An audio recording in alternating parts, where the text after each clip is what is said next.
possibly the go-ahead run. Here's the play, they're going to lob it to home, and it gets down, and he's out at home. Here comes the run, play it third, and safe. Pitch, and this is hit hard. This is going to left field. This one is back, and it's out of here. Well, g'day everybody. Welcome to a glorious day in Adelaide. It's Wednesday night and time for some Super League Baseball thanks to Spacequake Sports. We're live at Bennett Field, West Beach, bringing you week 4 of this exciting new competition. This is where you'll see the cream of South Australian baseball talent, all in the one place, all on the one night. First up, it's last week's 2 winners, the undefeated Denmark Crushers and the up-and-coming Carp, to be followed by the Wasps and Clippers later on tonight. My name's Phil Hurd and looking forward to a rematch from our opening round, and I'm joined by the man who's seen it all, every game in Super League Baseball history, Rob Ashe. Rob, welcome. This is baseball weather. This is absolutely beautiful. Happy to be back for another week of Super League Baseball. Get to see a rematch of the first weekend, the first ever game in Super League here with the Carp. We got their first win last week. Looking to keep that streak going and take on the undefeated Denmark Crushers. Well, the first time they met, it opened up this competition, and the Denmark, they crushed the Carp. They fried them 7-1, but the Carp are on a pretty good trajectory at the moment. They took it to the final play in week 2 against the Clippers, and then really came strong late against the Wasps for a 9 runs, highest score in the competition, and a 7-run win, the biggest win. I reckon the Carp are half a chance this Halloween to give the Crushers a scare. I like the play on words. Absolutely, they're playing very well very good baseball at the moment. On a little bit of a run, like you said, they took to a last out in the second game last week. They got the victory, and right now their pitching staff is lined up tonight to take on the Denmark Crushers and hopefully give them their first loss for the Carp. Alrighty, we might just run through the starting lineups. For the Carp, Ryan Duncan will start off at DH. Blake Farr batting 2 at left. Curtis Mead's been on fire in the local comp. He's 3 at shortstop. Angus Roger, the wild man from Borneo, first base. Wilson Lee at 5 in right. Mason Clavel catching at 6. At 7, third baseman Jay Sanderson. Ben Keeping at centre, number 8. Number 9, Jig George at centre. Starting pitcher, VDL Nathan van der Linden. Rob, who do you have for the undefeated Denmark Crushers? Well, lining up today for the Crushers are going to be going to go left to right. Left field is going to be Charlie Ashcroft. In center field, Matt Hutchings. In right fielder, the youngster Blake McMillan. Third base, the super utility player from Henley and Grange, Ben Andrews. Shortstop, Anthony Herrera. Second baseman is the young Jacob Scott. Josh Cakebread moves over to first base today with Landon Hernandez, the veteran, behind the plate. Joel Chapman on the mound, and Nick Talbot at DH hitting for him. Well, Jeremy Creswell not in the lineup tonight. What an opportunity for Jacob Scott, a youngster. I think he's just 16 years of age. He's a very good defensively, but he's going to be in the hot spot at a second base tonight, right between pro Anthony Herrera and the veteran Josh Cakebread. Yeah, he's going to have first opportunity for him to get a full game of at-bats at sort of a Division I level. He didn't really have any last season. He just had 1 at-bat. So this will be a good test for the young man. Alrighty, teams have been introduced. We'll tell you the umpires shortly. It's time for the national anthem.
Not too far away from first pitch here. Super League Baseball, thanks to Black Chrome and Spacequake Sports.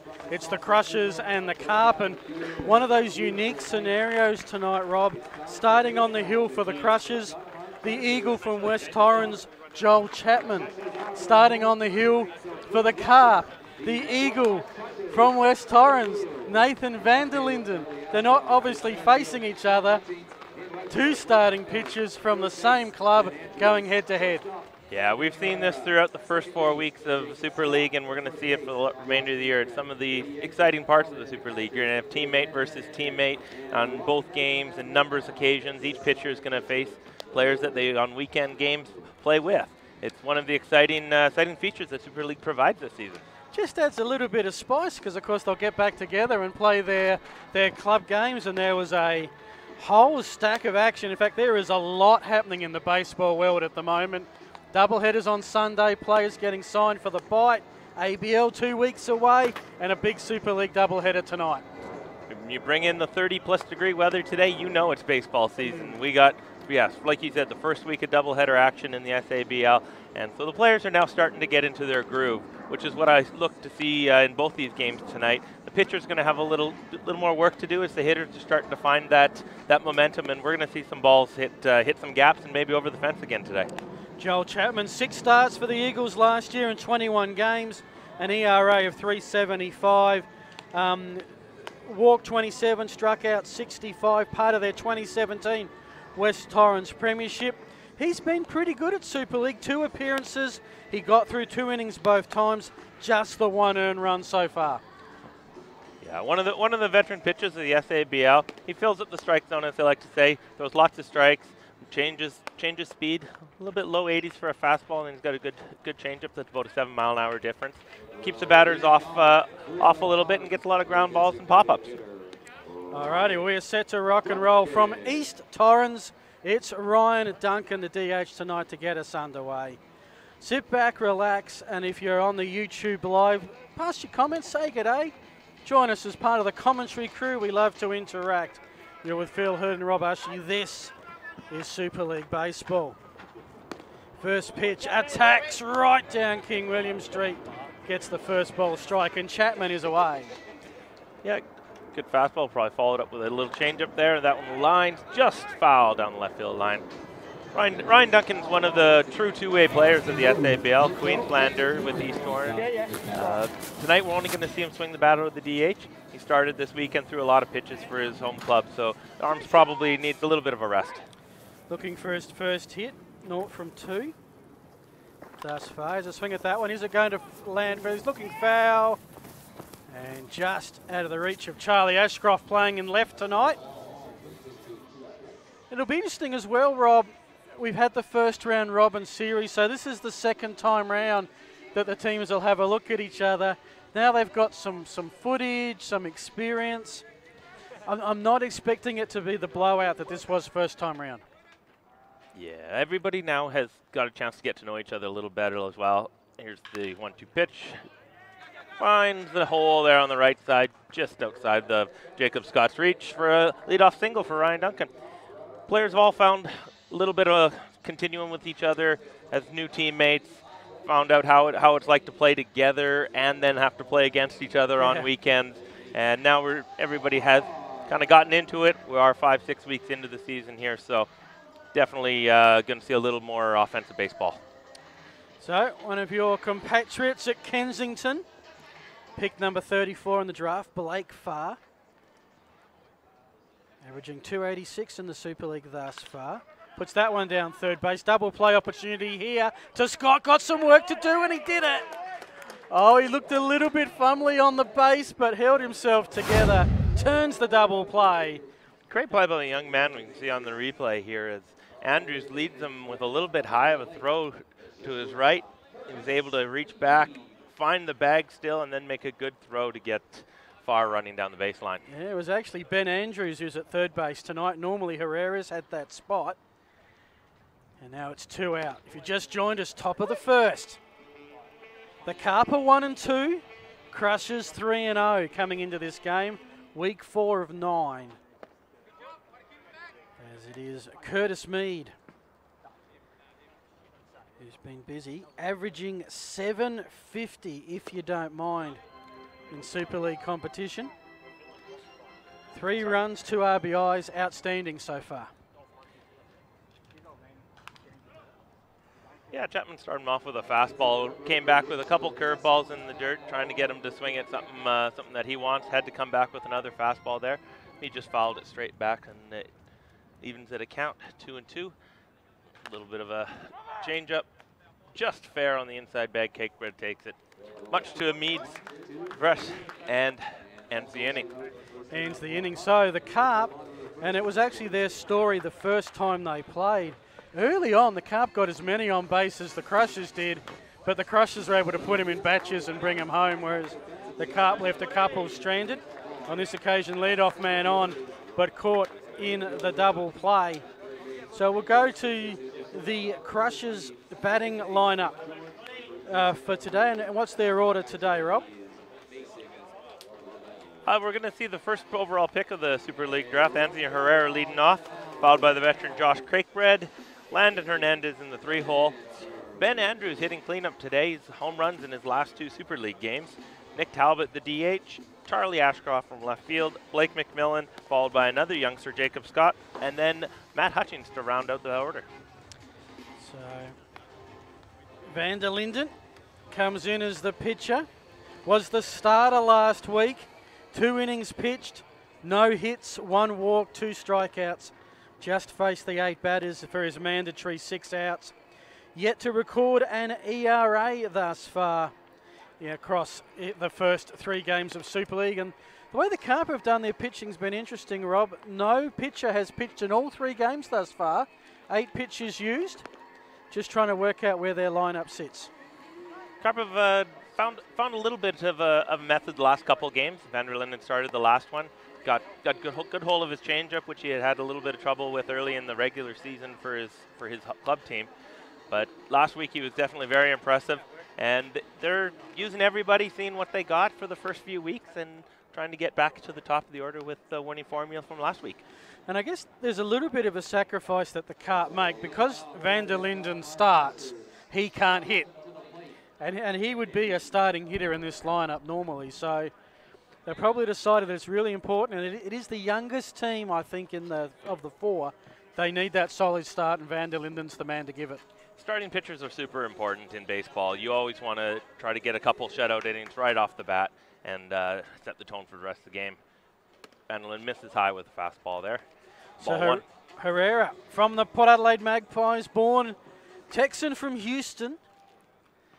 Played some university ball with the Warhawks. It puts that one in between centre and right, but working hard, Wilson Lee, and mops that one up beautifully, 1 away.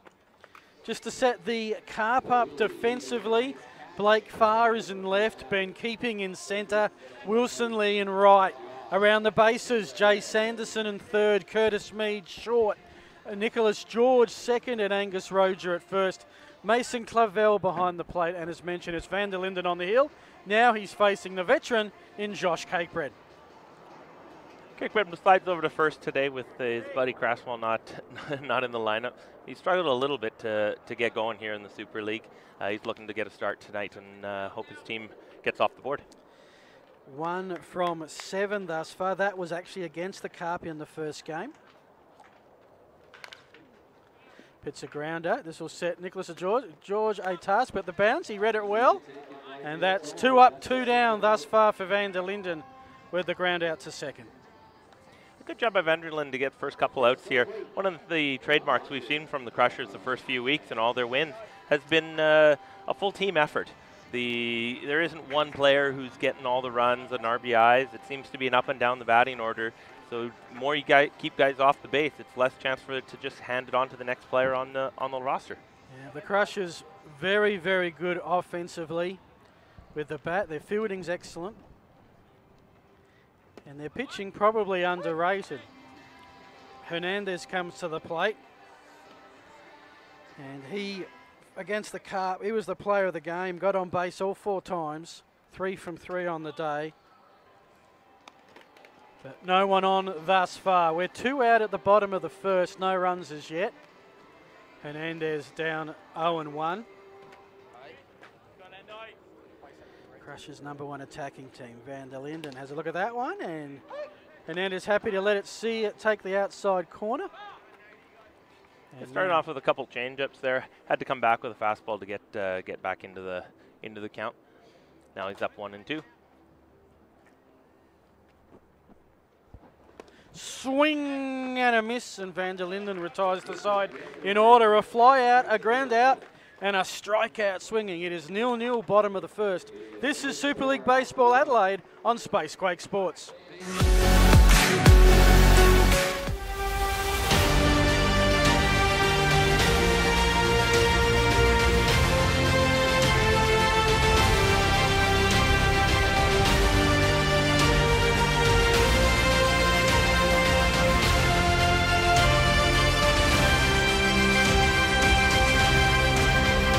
Got 2 little horns and they give me a little bit.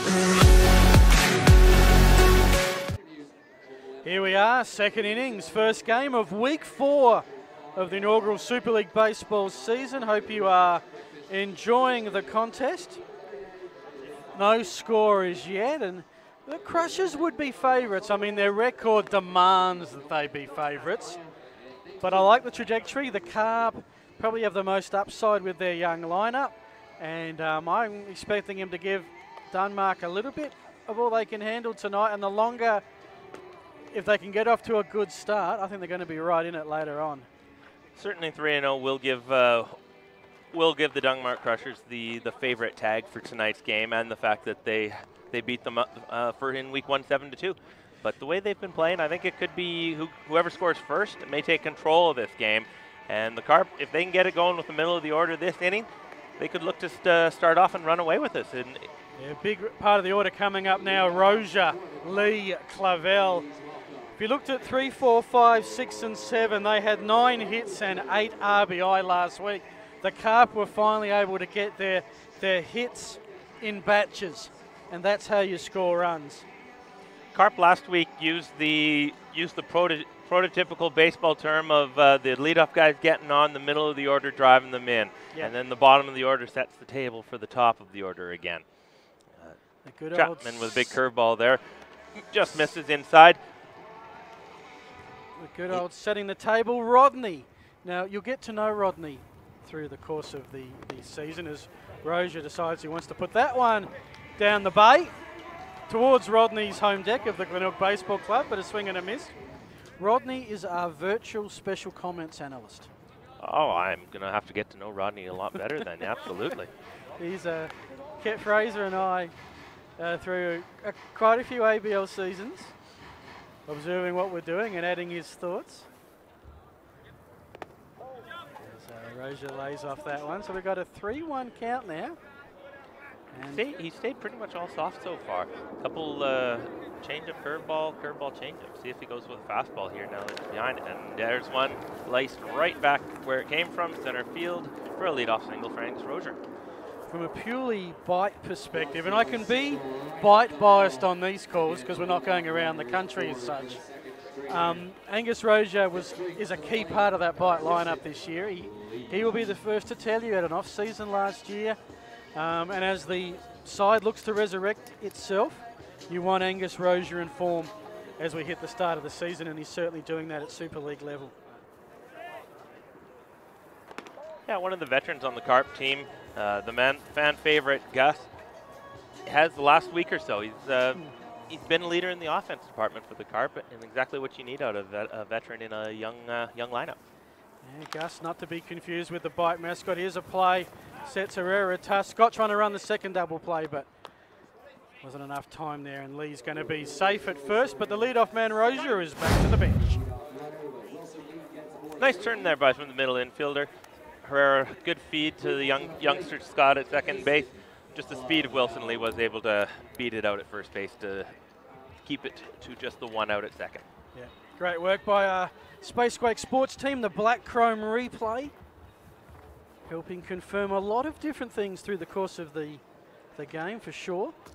And some great angles around this Bennett field. Mason Clavel is at the plate. Rare fastball this inning from Chapman. Gets ahead. to go back to the changeup that he's been hitting on that outside corner for the start of the game. Puts that one right back at Chapman, who slowed it down, but in the end, all that's going to do is make everybody safe. Herrera came in, couldn't glove it in the dirt. And the Carp have 2 on with 1 out, and this is the best scoring opportunity we've seen so far tonight. Tough break infield single there for Chapman. Probably if he lets it go by, it's a nice 4-6-3 double play, but pitcher's instincts is you want to try to help your team out. You threw the ball, it comes back at you. Now he's going to have to work his way out of a little bit of a trouble spot here. He is. So, 2 on. He'll be pitching from the stretch, no doubt. Checks off second. Puts that one up high for Sanderson.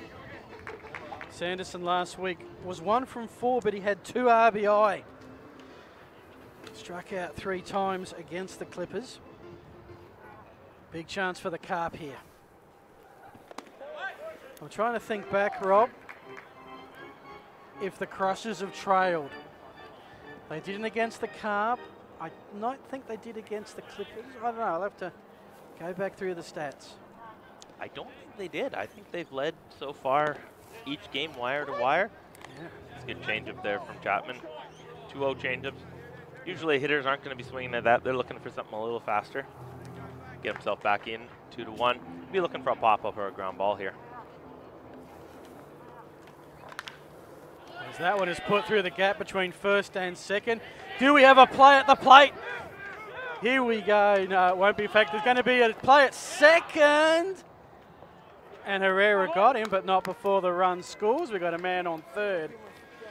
So let's work that one through. That is an RBI to an RBI single to Sanderson, thrown out at third, and that means Clavel is round at third. Have I scored that right, Rob? Yeah, it's going to be an RBI single for Sanderson there. He's out on the aggression, going first to second. Be interesting to see if the scorers rule that the runner would have went to third, or if that'll be an error on right fielder McMillan. Because of the little fumble, which in turns was a fortuitous fumble, because it gave Sanderson the idea he could make second. May not have gone if it had been a clean pickup. No, once he saw a guy by McMillan in right field, he probably just put his head down, thought he'd make it to second base, but the ball didn't quite that far. Good job from the right fielder to recover it. Ball just inside to recover and then be able to get the out without throwing it away anywhere. Well, this is Ben Keeping, who's 2 from 5 thus far, averaging 400, limited at-bats. He's got a man 90 feet away with 2 out. Big story, I guess, out of that whole play is Rogers scored and the Carp are on the board. And maybe for the first time, the Denmark Crushers are going to have to play some catch-up. And that is your first walk for the night from Chapman. Yeah, it's a rare walk for Chapman. He doesn't walk too many batters. This would be one that it could be one he was looking to see if he would get the batter to swing at something. He has a number 9 hole hitter coming up. You're spot on about the rare walk, just the second so far in the Super League. Yet to actually strike anyone out. All the outs he's recorded, about 14 of them, have been with bat connecting with the ball. And that one's a little Chapman on the not known for a big power arm. May reach the low 80s with his fastball, but normally in the high 70s. He's got a good changeup that sits in the low 70s, and then curveball there. So it is more of a ground ball pop out. There's a flare into right at McMillan. Makes the catch for the final out of the inning. Well, that'll do it for the Carp. They leave 2 stranded, but critical part. Sorry, they left Clavel stranded and Keeping the 2 stranded. But critical part, they got a run.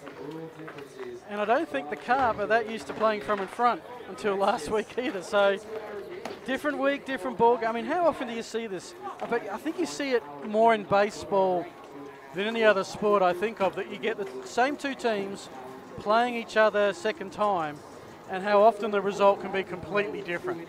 One of the nice things about baseball is that every game's a different outcome. Superstars can have off nights.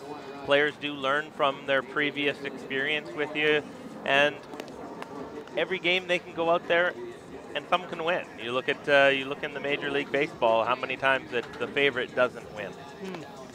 Well, you know, if you win 60% of your games, you're having a playoff season.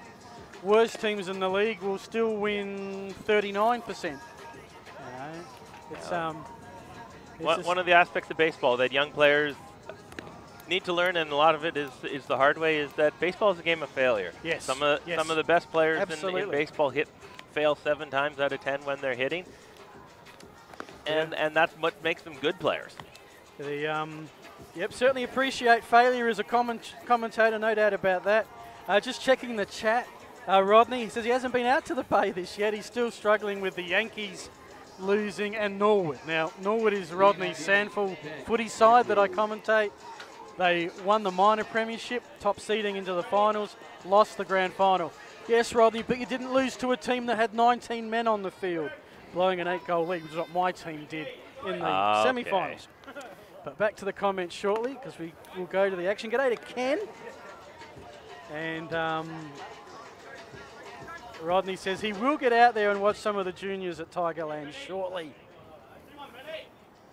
Ben Andrews, home run king thus far. He's put 2 on the fence, but he's in the wrong inning. He's supposed to do it in the 3rd when the coach or the special interview guest is here. Yeah, the 3rd inning, the next inning, definitely any of the fans watching better stick around for that one. That seems to be the inning that the fastball in the outside corner to get himself a 2-1. That's the inning we seem to get all our action when we have our interviewee up here. And in the 3rd inning, we will have Bite GM Nathan Davidson on with us. As Andrews just slices that one, foul over right. So it's Andrews, Talbot and Charlie Ashcroft coming in as 4, 5, 6 after the 3 went down in order to start off the first. If you just joined us, bottom of the 2nd, Carper got a run, 2-2 count, none out. And that is way high, and Clavel did well to get that in his glove. Yeah, Vanden looked like he was trying to come with a little extra something on his fastball. Got a little bit away from him there, tried to overthrow. 3-2. Looking to come back. It's like change up outside. No, another fastball high. Ball 4, and leadoff man is on. So first crusher on base tonight. As we go to Nick Talbot, the DH, the marquee player from the Cardinals of Kensington. And he's had a hit in every game. He's on a 3-game hitting streak. 3 from 8 thus far. And he had a pitch against the Clippers in week 2. And one of those many all-rounders. Both sides of the game. Put that one down the 3rd base line and fouled. Yeah, spectators of the SABL know the name Nick Talbot. He's been around the local clubs for a little while and been one of the great players over the last number of years. He started off the Super League. I think he mentioned 3 for 8 as one of the hotter hitters, and showed why he was a marquee selection. Bannon put that one high. I thought he left that hanging a little bit, just at 67. So one of the off-speed pitches, but a bit high for Talbot. Let it go, and now it's 1-1 on the count. Got my speed gun here, Rob, which I need to help out. I know 67 can't be a fastball. No, that'll be a changeup that got a little bit away from him. Pretty safe. It's when they're in the, and that's 195, which, okay, I've got no idea. That'll be a fastball in the upper 70s there. That's a turbo way. So we've got a 2-1 count, Talbot and Van der Linden. That one right down the middle, and Talbot sends it back right down the middle, right into the hands of keeping, and that'll be out number 1 for the Crushers. Should add, we've got Triple M here today, the roadies from Triple M, the rock and roll roadies, and what's more, they've bought the barbecue. So if you're in the vicinity and you need a feed, let Triple M give it to you with a sausage. Yeah, the food definitely smells good. It's making its way up here. We'll see if one of them can run one up here for us. Oh yes, Ken has to mention Fastball in the outside corner there from Vanderlyn to get ahead 0-1. Yeah, I was hoping with the baseball to get away from the 19th man in the footy this year. Shouldn't have brought it up, sorry.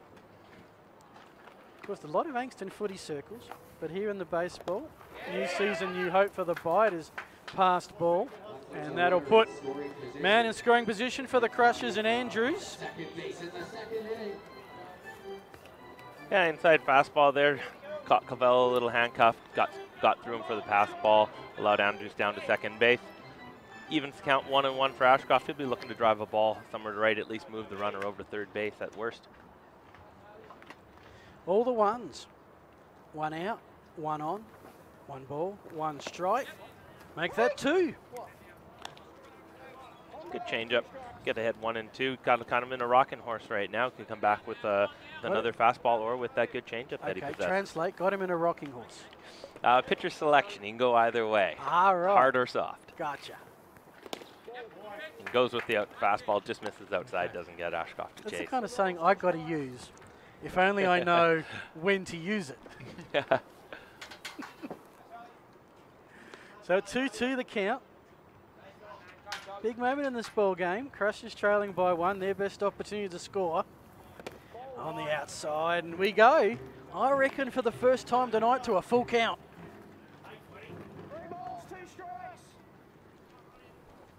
Yeah, with 1 out here, he's going to be looking still to get a pitch that he wants to chase. He does have the bottom of the order coming up. A couple youngsters, so he could have set up for a double play if it isn't exactly the pitch that he's looking for. Put that one foul down third baseline. Good job from Ashcroft to adjust to that pitch. Hard inside fastball just under his hands. He's able to get the bat head around, drive it down the third base line.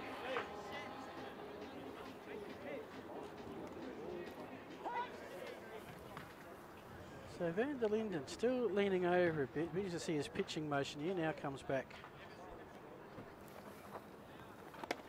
And gets Ashcroft swinging at a wide one. And that's a key second out. Looks like he found an extra mile or 2 an hour on his fastball, that one. That was his hardest one of the night, 82 miles an hour. Just outside the zone, but enough to get Ashcroft to chase. Brings up young Blake McMillan, the right fielder, for his first. And this might even, there's a lazy fly ball right over to Rozier. Camps under it for the final out of the inning. 3 outs. Alrighty, that'll do it for 2. Is the upset on? The Carp have started strong. It's Carp 1, Denmark Crushers 0. This is Super League Baseball thanks to Spacequake Sports.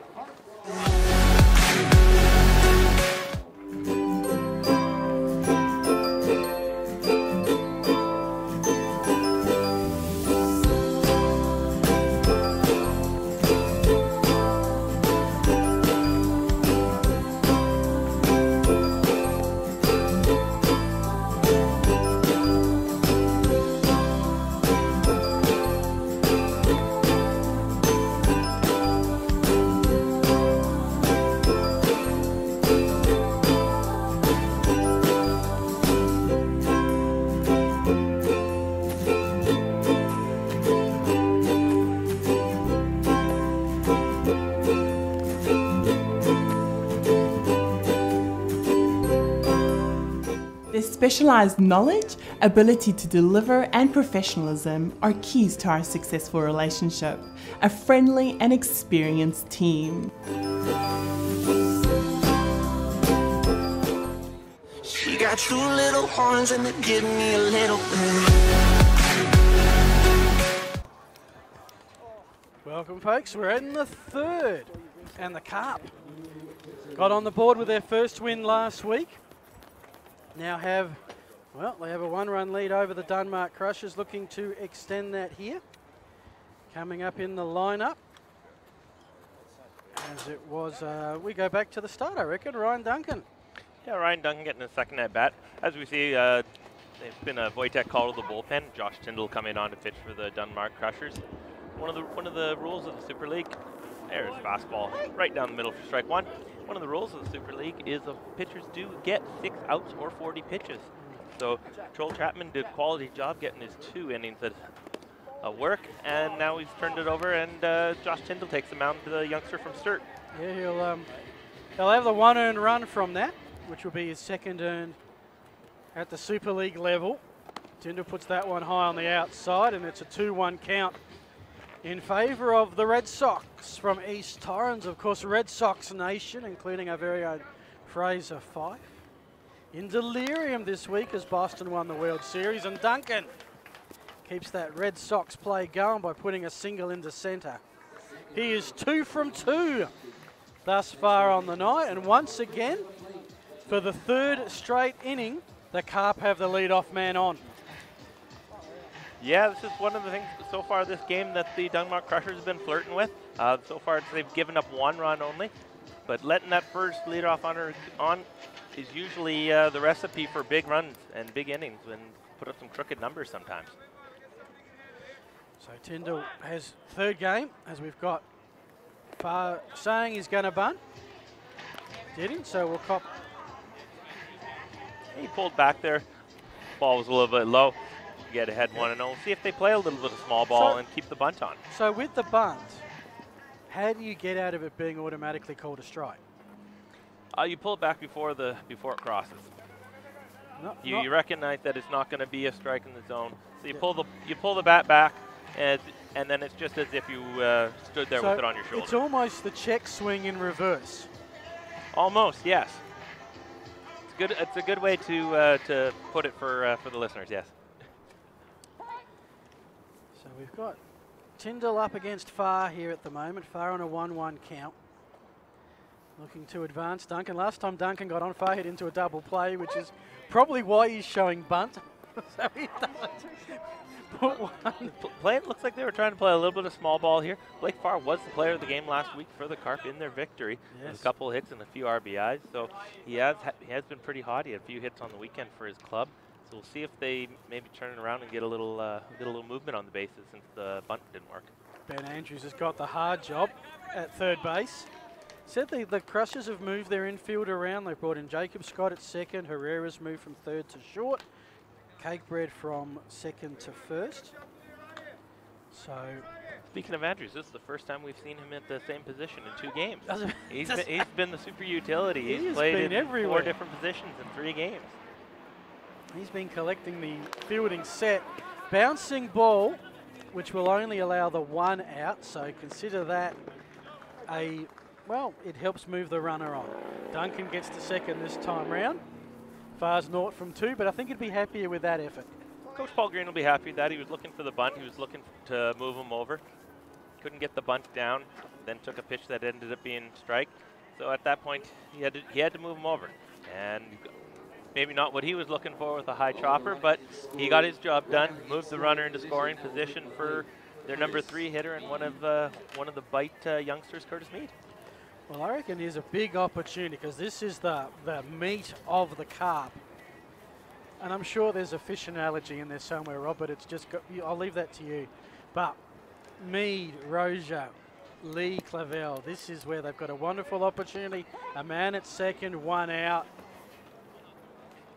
The young pitcher's going to have to try to navigate the waters, we'll say. He's going to chopper up the middle. It's going to find its way through, and Hutchins comes home with the throw, and it's going to be a little bit short, landed down to 2nd base. Safe at 2nd base. So, now, RBI double, given he got to 2nd? No, that'll be an RBI single with an advancement on the throw home. Okay. A lot of my scoring copybook for the first time. So the logic is whether it's a single, double, triple is based on where it would have been if the fielder had thrown to the base you were going to. Because he threw from home, that's just an advancement. Right, he took advantage of the throw, he knew the throw was going to be high. Slider in the dirt, good block there by Landon Hernandez to keep Mead at 2nd base. On the throw, he saw that it wasn't going to be able to cut off, it was going. He took advantage and advanced to 2nd base. And there isn't actually a scoring number or letter in baseball for that, which is one of the rarities. They have stats for everything in baseball, but they don't actually have one for that. Do they what? My first job in sports was doing scoreboard at 15 in Aussie rules. And then I got doing stats when gridiron started. And I thought gridiron, American football, had stats. And then in recent years, I've discovered baseball. And oh my goodness, do they have stats. Oh, yes. There's stats for everything. And nowadays, when you add the stats like WAR, which is one that I'm not even going to get into the explanation of because it'll take us all night. Yep. The whole analytics thing, the money ball, and Red Sox used a fair bit of that to build their franchise up to a championship in decades past. As Rozier takes a strike. So this is a 3-1 count. Good 3-0 fastball there by Tyndall. It's the Braves tomahawk chop on the PA system. PA system has the Atlanta Brave tomahawk chop going. Definitely my favorite team, the one that I was cheering for. And they I watched a couple of the Braves playoff games. Boy, they like to play it a lot. Oh, when you got young players, you tend to do that. I hope they tell him at some point to swap arms. Yeah. They get sore. Rozier looks at that one, takes the strike. So this is not bad by Tyndall. He got down 3-0 in the count. Now he's brought it to the full count. So he's getting his 2 innings worth, Tyndall. Yeah, the other thing that the Crushers may have to look at is the pitch count, because it is 2 6 outs, but it is also only 40 pitches. So we'll see if Tyndall's able to get through his 2 innings here. So there's a hard hit towards left. Charlie Ashcroft sets himself, and a quick throw to second, because it looked like Farr was advanced a fair bit, but that is the second out. No advancement.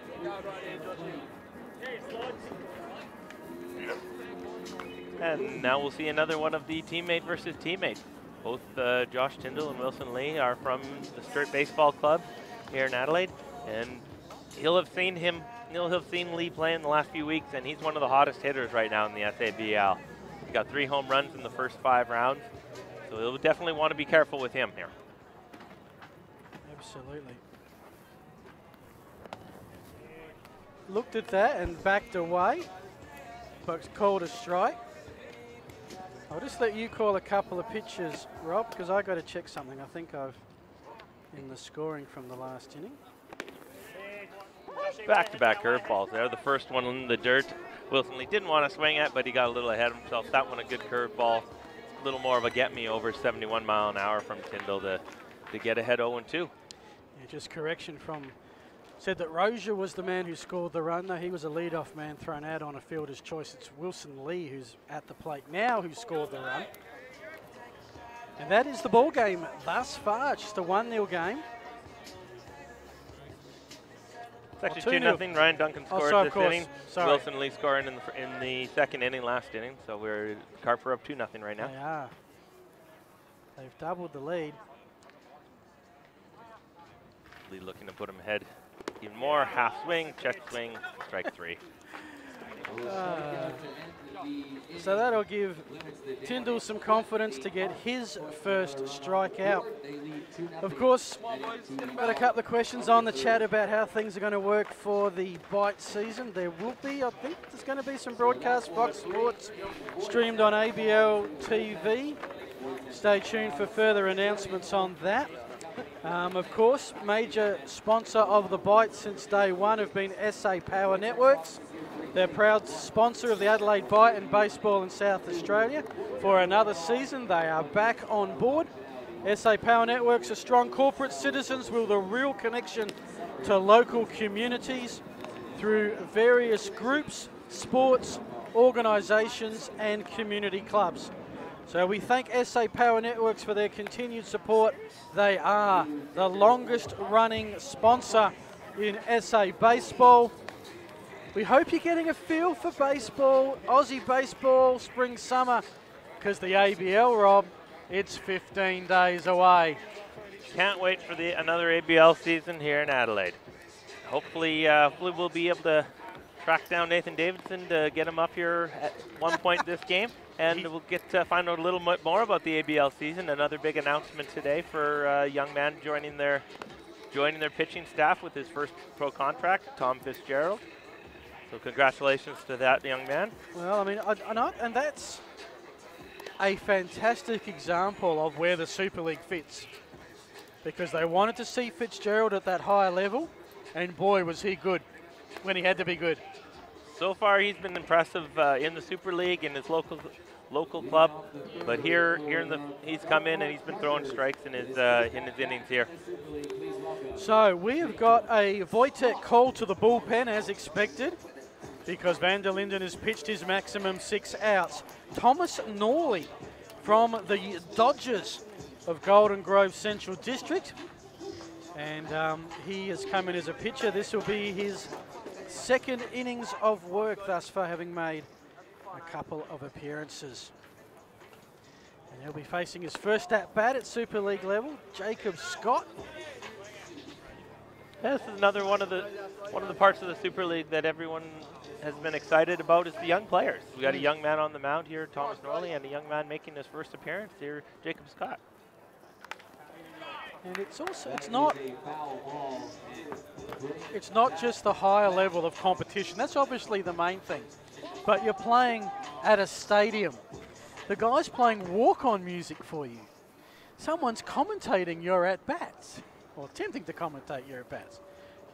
As that one is played straight to short, should be pretty easy work, and it is. And Scott's first at-bat results in a ground out to shortstop. It certainly is something for the young players to be excited about. You mentioned in the stadium, announcers, fans. One of the exciting aspects that you get when you're growing up and you get your first chance to be in a stadium with fans. Myself, I was a pitcher. I was a reliever, a bullpen pitcher. Sat down here.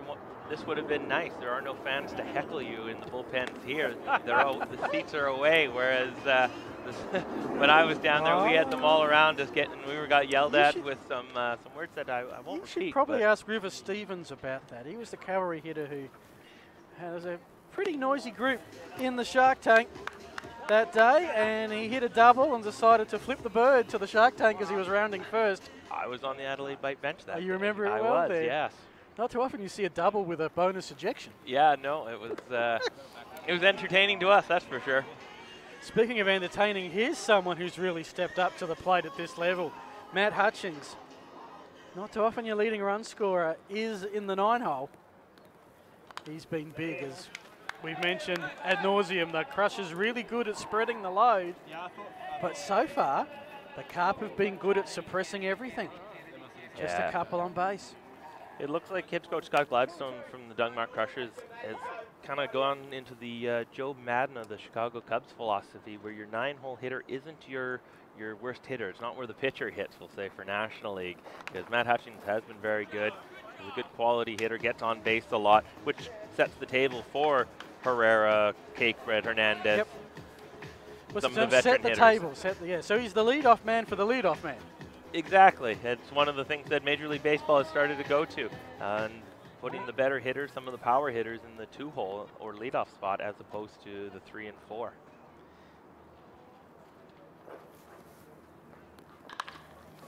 So throw down a couple of comments on the web chat. Rodney saying it's a bit of a change following a colour rather than a club. Of course, Rodney is very much a club man at the Glenelg. Still haven't got to Tigerland to have one of his hot dogs yet. Might try that if I can get away. Maybe after an early bite game on the Sunday. But of course, it's just a spectator sport to just enjoy the level of baseball and see some of the local stars. But it's all about, I guess, the development and providing that bridge. I think the key part is that's flied up, popped up, and well caught, is that it is, and that was Nicholas George on the catch. It's supplementing baseball, SA. It's not taking away, it's supplementing. And I think a lot of these guys, especially the kids as we mentioned, are going to go back to their baseball SA clubs better for the experience having played in this competition. Yeah, this is something new, the Super League, that in the past few years, the SABL, the local league, has had midweek games, Tuesday, Wednesdays. This year, those won't start until the Super League is over, which will be in December, so the midweek games will start in January again. But for this, you get I'm not going to say they're all-star games, but it is a little bit higher competition for every week as opposed to just all club ball teams facing each other. And especially during the week, it can be tough for some of the players to always get from jobs to games, and you may not always see the best quality lineups in the middle of a week. In some way, it's almost, it's not the same obviously, but it's a little like the charter system in the Little League Baseball, where you have your clubs and from that you build a team and then that represents. It is different, you don't. No one here's going to Williamsport. As that one is hit hard, some work by the scoreboard for Wilson Lee. He's going to watch that hit the fence, and he's going to watch Herrera scoot to second and be safe. And that's a nice sliding double. Crushers trying to get a man home and do something about this 2-run deficit. A nice job by Herrera to take a pitch the other way. Fastball on the outside corner. He was able to go with it, get it over the right fielder Wilson Lee's head, coast into second base with a little pop-up slide. Flip for the veteran Josh Cakebread. They'll be looking for a single here to try to cut the lead in half. Yeah, or something over the fence will tie it all up. It's 2-0 Carp, heading to the bottom of the third. And of course there is the Wojtek time clock. We've got the last innings must start before we reach an hour 50. And we've gone 50, there you go, 63 minutes 38 to go before the last innings. And that has been a fascinating rule, to say the least. I think I haven't been doing the late games, but 2 weeks ago it went 5 and last week it went 6. Yeah, 2 weeks ago we had a game that there was a number of pitching changes in the middle of innings, slowed it down a little bit because we do have the 2-hour time limit that caught everybody, including Fraser and myself, by surprise. So that's why we added the clock for nice fans to be able to see how much time is left in this game, because it does make strategy a little different for the coaches as well. High curveball, got a strike. 1 and 2 the count. 2 out. One of these key 2-out bats with a man in scoring position. Cakebread looks at that, pass ball, and well done by Clavel to make sure that didn't get behind him and give Herrera a chance, because he'll take him. The man's got wheels to get to third. Nice job by Clavel to smother that ball. As the young pitcher, you have to be able to throw balls in the dirt and have the confidence that your catcher is going to block them. Yeah. So good job by Clavel to keep it in front, keep the runner where he is. That one is played right at George. Clean pickup, and this third will be over. It is. So it is still the Carp with their. I'm trying to think of noses, snouts. What's the nose part of a fish? Snout? Snout, yeah, with their snouts in front. 2 runs to 0. This is Super League Baseball Adelaide, thanks to Spacequake Sports.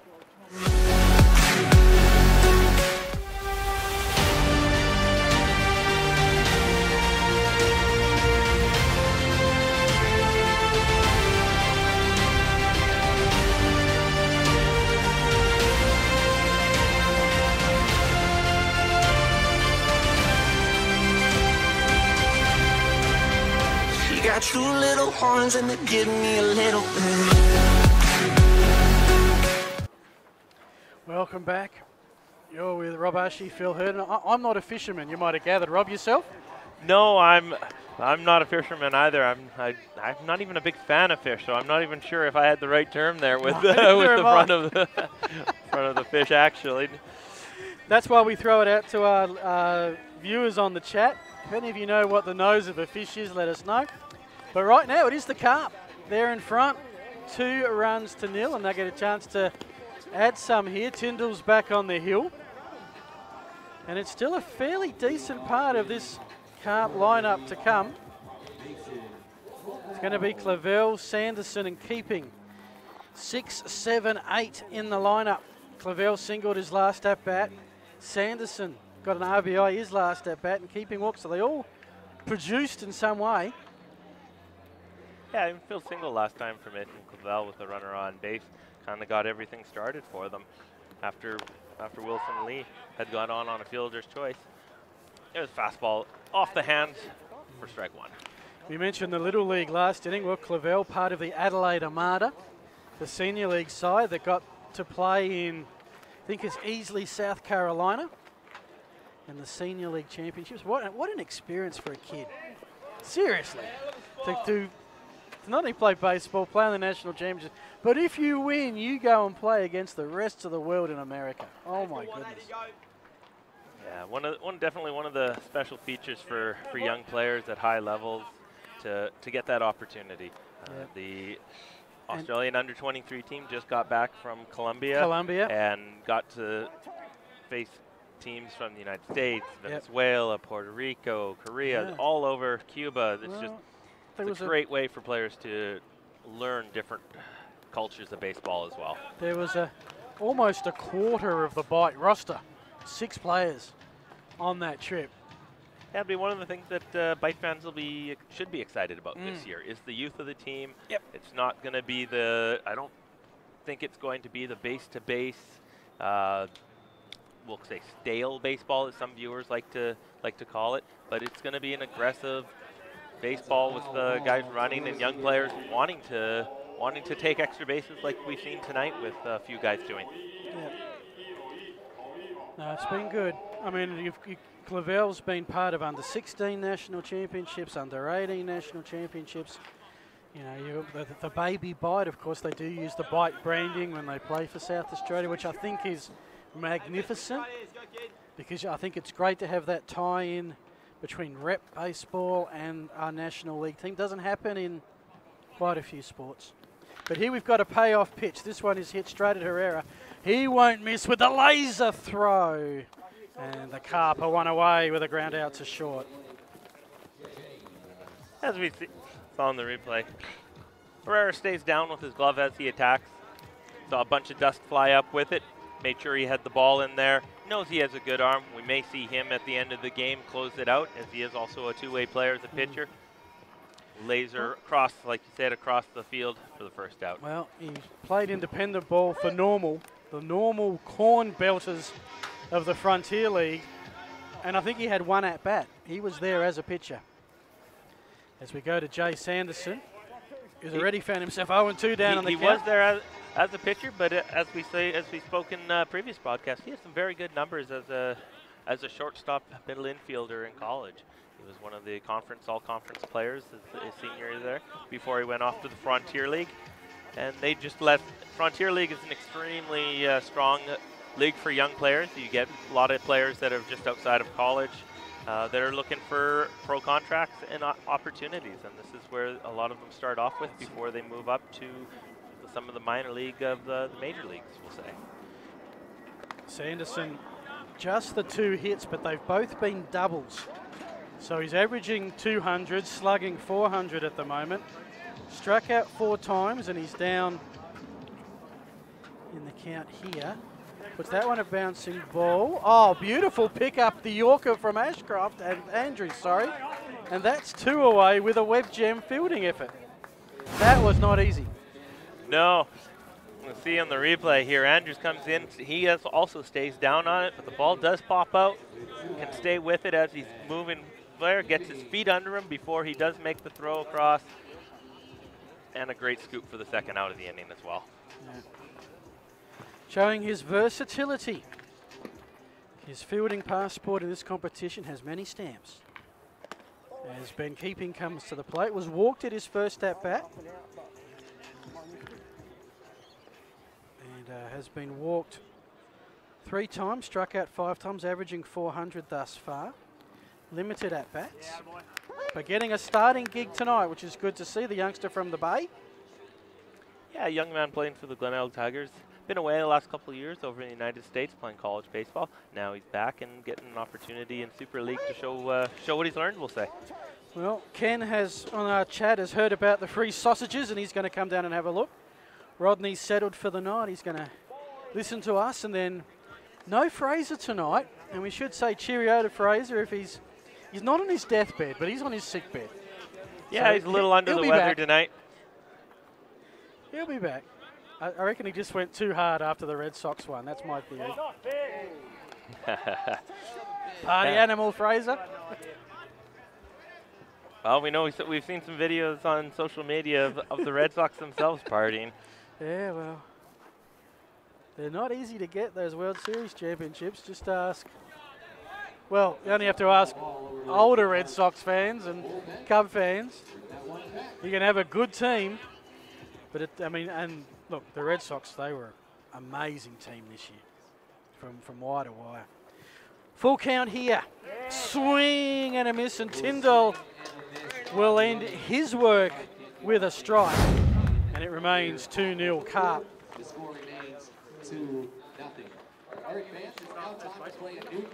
So that's his second. So we've lost Nathan Davidson by the looks, hopefully, but it's a long night. So maybe he'll come up for the late game. Yeah, we'll see if we can track him down and get an interview from him at one point tonight. As we see the Carp taking the field. Young Tom Norley out there for his second inning of work after he cruised through the first inning, giving up just a 2-out double that didn't end up being any harm. Of course, this is game 1 of 2. Later on tonight, Rob, you'll be here because you're here. You've got a bet out the back, I'm sure. It feels like I do, yeah. Clippers and Wasps.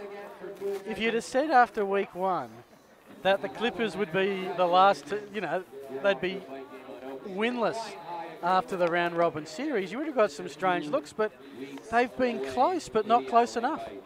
Yeah, no, they have a very strong lineup. It's one of the ones that I think it's the fact that just the hitters needed to get a little bit of at bats under their belt. They look at some of the hitters that they're going to have with Terrell Joyce, Dylan Brammer. These are hitters that have been in the tops of. Brammer's a 2-time Caps medal winner. Joyce is always up there. Had 29 home runs this past year in Czech Republic. It's a lineup that can put up big numbers. Local Dylan Redding, who hit over 400 last year. So I think they just needed some at-bats with the hotter weather and into week 5 of the regular season here. I think they're going to put up some numbers, and we know the Wasps can hit. So it'll be a good entertaining game for the late one tonight. Second versus fourth. And if this game is anything to go by, reputation and standings don't mean a lot. That is baseball. It's 2-0 Carp, bottom of the 4th. We've been going for almost an hour. It is Hernandez at the plate. Struck out first time around. Following him, the home run king Ben Andrews and veteran Nick Talbot. This is the meat of the Crushers order. That one is played straight to Curtis Mead, who shows off the leather and the arm. And there's a ground out to start off. Yeah, we're here in the bottom of the 4th inning.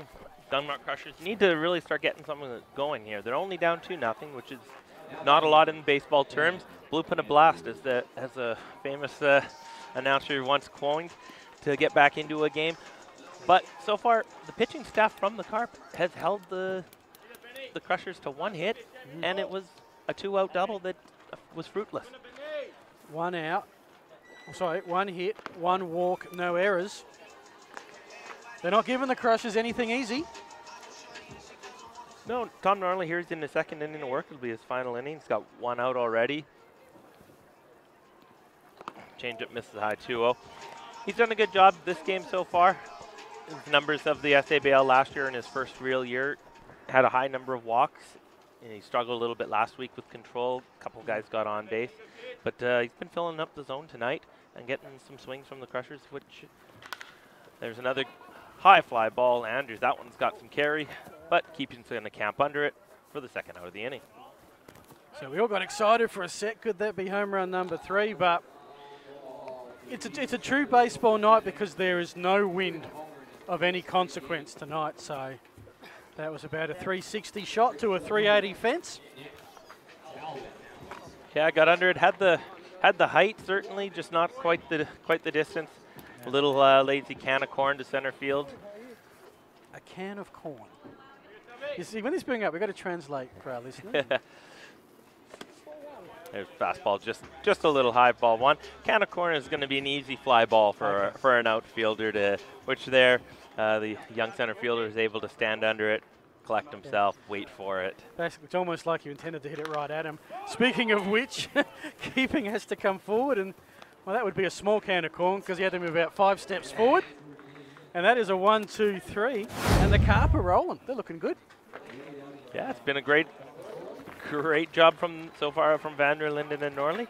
We'll see if when they turn it over to the bullpen next inning, if it continues for them. As we see some great groundwork from the Crushers infield. This is Super League Baseball, thanks to Spacequake Sports.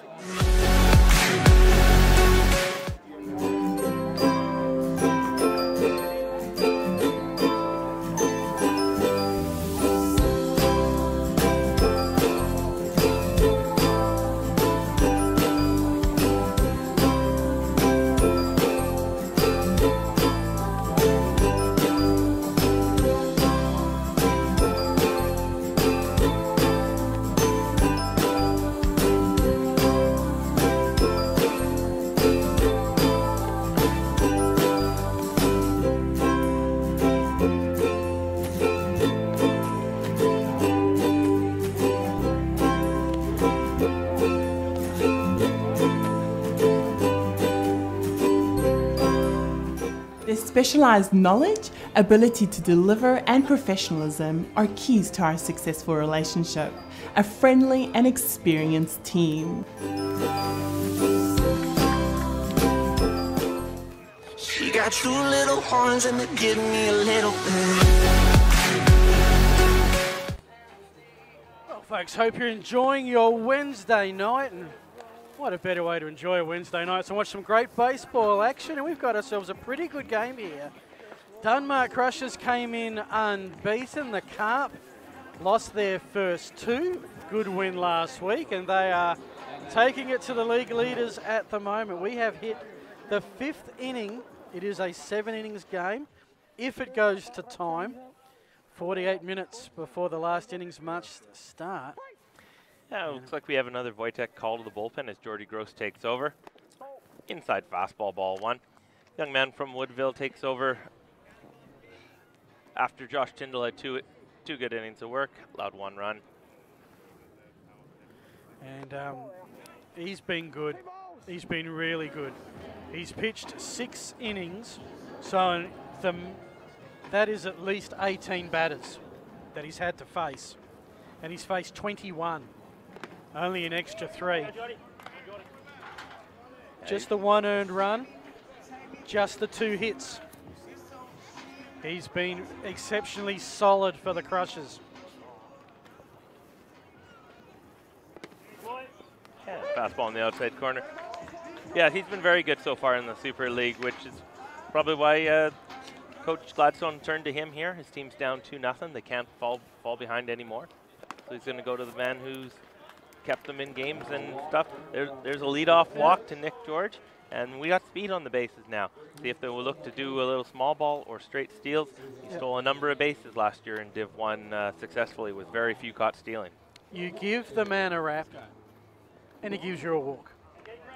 I know, it must be the announcer's curse that we have. Commentator's curse. It's Fraser and we are absolutely shocking at it. Well, I mean, basically, a lot of things didn't go well for the Bite last year, and so we're taking our share of blame. Then we should blame you guys for cursing them. It starts with every element of the club, my friend. Back to the top of the order we go. Ryan Duncan is having himself a good night. 2 for 2 thus far. And he's got George on at first. Yeah, Ryan Duncan's a good man to run a hit and run on with because he puts the ball in play quite often. Look, tonight he's got 2 singles right up the middle. Just gonna. Well, the Carp have only been struck out twice thus far, and I don't think. And there's only been 1 strikeout, so we've gone into the 5th and just 3 strikeouts thus far. A lot of bat on ball, a lot of plays in the infield tonight. That's the batters getting those at bats and getting used to seeing live pitching a little more. Pick off attempt, but plenty of time. Gross keeping the young man close there at first base, thinking along the lines of knowing that he's got good speed with the count 0-2. maybe looking for something in the dirt that the Carp would be looking to run on. Would expect a high fastball here. That one is a fair ball. Looking for the dub. Umpire Payne Center calls foul ball there. So foul ball. So that was never going to be a foul. Correct. Okay. Just Hernandez, just playing heads up. If it was fair, he was going to get the out and maybe a double play. Absolutely. As a catcher making that play there, you're not waiting for the umpire to. You're just going to come up, make your play, and let the umpires call it. The umpire will stop you as the game goes on. So we've got a pitch. This is at first. Talk about double play chance here. As it is cake bread to Herrera. Back to cake bread. And that is the second double play that the Crushers have turned tonight. A 3-6-3, if I've got that right. Yeah, it was a pretty play by Josh Cakebread, playing at a little bit of a position that he's not used to. He's used to being up the middle, but the veteran knows how to field and throw baseballs. That time, fielded it cleanly, got it to Herrera on the inside of the bag. You're going to look at the replay. Fields it cleanly, throws inside out, and Herrera back over to him. Taps the bag with his back foot. So all of a sudden 2 out, none on for the Carp as Blake Farr comes to the plate. Rodney asks the question, is there going to be any more drafts? Talk about a lovely segue. And the answer is yes, there is. Absolutely, Friday, Rodney. It's actually this Friday. There's going to be another draft in which the teams will be drafting a few more marquee players, as we've had a few more players come back from whether playing away, or some of the players do have other commitments now that are currently in the league, whether it be work or family related, that they just won't be able to be available for parts of November and December. 2-1 count that high, and Farr sees it goes past, and now he's got the hitters count at 3-1. Yeah, so next week when all these fans tune in, we'll have a few new players on each of these teams to talk about. Yeah, it's not. It's to be fair. And then we've now got the full count. It's probably more a supplemental draft than nothing like what they put on at the Highway to start proceedings. Yeah, no, we're not going to have the full new rosters for the teams. It's a hard hit ball. Cakebread fields it cleanly, and he's just going to trot over to first base for the final out of the inning. And you're seeing a lot of great action tonight. The Black Chrome replay, of course. Black Chrome is Super League Baseball's Adelaide official apparel provider and the most reliable baseball supplier in Australia. You can visit Black Chrome online and experience the exceptional quality, service and reliability for yourself at blackchrome.com.au. And of course, one of the teams tonight are the Denmark Crushers. We'd like to thank Denmark. They were the first team sponsor on board. Denmark is a full-service electronic component and peripherals distributor. Let's find out what peripherals are. But they are proud to sponsor the Crushers, supplying the most well-known brands from around the world. The team at Denmark has been at the core of electronic component distribution for 20 years. As we go, I think this is a Wojtek change to the bullpen. Yeah, we do have a Wojtek call to the bullpen here. Looks like we're going to see another Super League premiere. First appearance for a young man from Woodville, Jack Higginbotham. Well,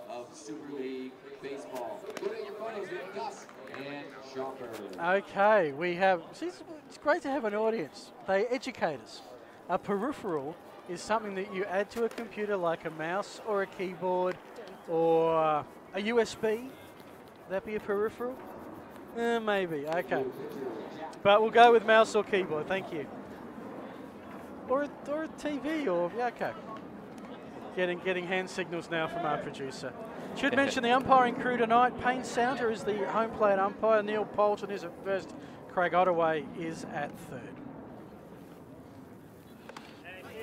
And first pitch for Higginbotham of Super League is high, fastball high. See if he gets a little bit of the nerves out of the way early here. A little bit overthrown to start the inning. Another fastball up. This is actually a pretty good, I reckon this is well done by Paul Green to bring in Higginbotham at this time because he's dealing with Charlie Ashcroft.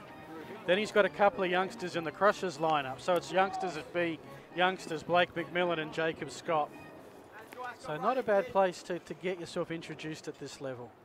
No, this would be a smart spot for the manager to put the young man. He falls behind 3-0, another fastball. He'd be looking to just get ahead here and just get something over the plate, get that first strike, and then all the nerves will settle down. Like you mentioned, we got the bottom of the order coming up, and today they're a little bit younger. So it'll be a young player. He's probably seen them and knows them a little bit more than maybe some of the veteran players do. There's a good fastball right down the middle of the plate for strike one to get on the board. So it's 3-1 pitch. So Higginbotham. From Higginbotham. Didn't play. Gets a first up walk to Ashcroft, Crushers. Well, they get the lead-off man on, and now the tying run comes to the plate. It's the youngster Blake McMillan who flew out to centre to start proceedings. Yeah, we're in the bottom of the fifth here. This is going to be the part where the Dunmark Crushers look to capitalize on that walk. Lead-off walks usually tend to be a bit of a downfall to pitchers. There's a fastball right on the outside corner to get ahead 0-1. That will give him some confidence because that didn't have much room for error. Pinpoint pitch. Yeah, definitely you feel a lot better as a pitcher when you're ahead in the count. So he'll be looking to follow this up. The fastball up, still overthrowing a little bit. Not quite bending all the way over. A little bit more of the nerves, not finding his footwork. Crushers are going to have to try to take advantage of this with them down 2-0 right now. Only one hit on the board. And McMillan, good swing, extending the strike zone a little bit. And this is looking to get ahead. Where your coaching staff have this balancing act. You know, Carp could have a really big win here, but they're going to throw a kid in and see what happens. So, you know, and we'll see what stuff he's got because he's a youngster. You mentioned he's in the I think the Woodville system, pick 59 in the 15th round out of 17. Didn't play in Division 1 at all last year. Still involved Seton High School, I think. He's one of the young players that the Super League should be beneficial for. Get to play against some of the higher contests. There's a line drive right center field, keeping posts over. Easy to catch for the first out of the inning, and that will help the confidence even more, getting that first out under your belt. Speaking of the Woodville Senators, we had games 4 and 5 of the Baseball SA doubleheader. Every team except Henley and Grange, who had the bye, played 2 games. And that makes for 6 different contests, all of them 2-0. No split series in the doubleheader anywhere in Baseball SA. It was quite remarkable. We had West Torrens beat Northern Districts 8-1 and 8-4. Sturt beat Adelaide 6-1 and 9-5. We'll get to Kensington after this pitch. So it's Jacob Scott, ground out to short at his first Super League at bat. Change up outside, ball 1. So what do we have here? How did Kensington go? Beat East Torrens 10-1 and then 5-2. So you're working your magic, Rob. Yeah, we got some offensive work in the first game there, but both games were hard fought from both teams. There we got a runner going, throw down from Clavel, and the easy tag from Nick George for the second out of the inning. The caught stealing. In the Baseball SA last year, Ashcroft was successful. 50% of his stolen base tries, 2 from 4. Didn't quite get the jump because, I mean, the throw from Clavel wasn't that great. It took George off of the base, but he had enough time to recover before Ashcroft arrived. Yeah, good fastball on the outside corner. It wasn't really a hittable pitch. Clavel had an opportunity. Just like you mentioned, it was just off the bag at shortstop. But he's got a very good arm. It's one of the reasons why the Adelaide Bite like him as one of their young players. Had a cup of coffee with him last year in the ABL, and made the quality throw that he needs. There's a high pop up over to the bench. See if Rozier comes over. Just watches it coast out of play. So foul out of field after all of that. The other games quickly in Division 1 are wrapping it all up. Goodwood and Glenelg, usually a great clash. But Goodwood, well, beat Glenelg 6-1 and then 3-0. And actually the close series was the league leaders, the Magpies of Port Adelaide, and the Dodgers of Golden Grove Central Districts. It was Port 3-1 and then 2-0. Good fastball right by Jacob Scott for the final out of the inning for a good first inning for Botham Hatham here in the Super League. Started with a walk, finished with a strike. Welcome to the Super League, Jake Higginbotham. It is still the Carp 2, Crushers 0. As we head to the 6th, this is Baseball Super League, thanks to Spacequake Sports.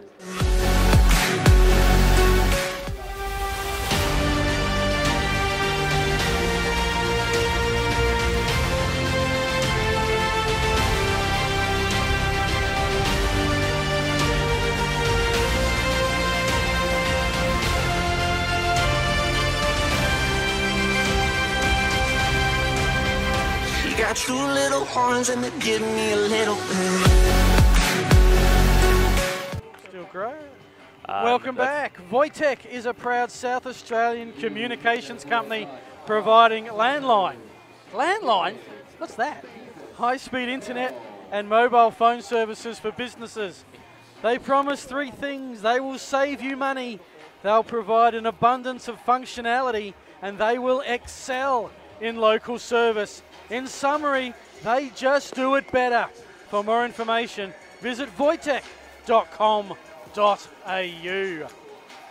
It looks like we got another Voitech call to the bullpen here as the Dunmark Crushers have gone to opening day starter David Carroll, the import player coach for the Gawler Rangers.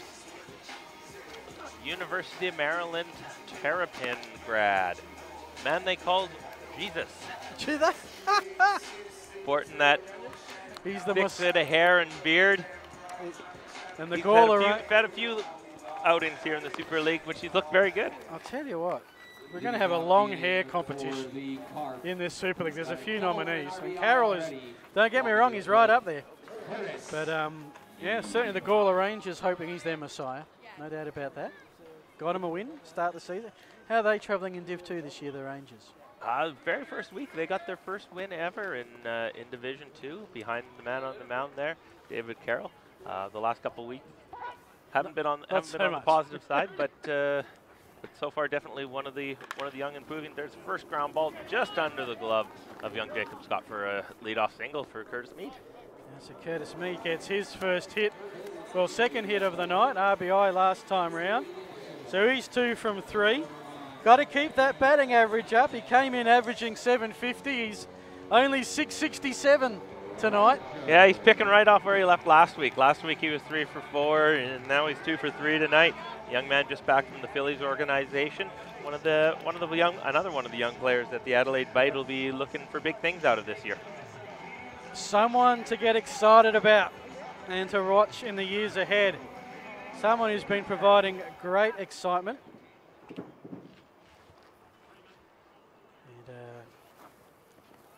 Just another cheerio from Rodney, who says it's bourbon o'clock, and man, no sign of a bite bullpen, Rodney. It's all good, and just feedback for our producers, Dave Muggleton and the Spacequake Sports team around the ground. He's enjoying the camera work and all the black chrome replays.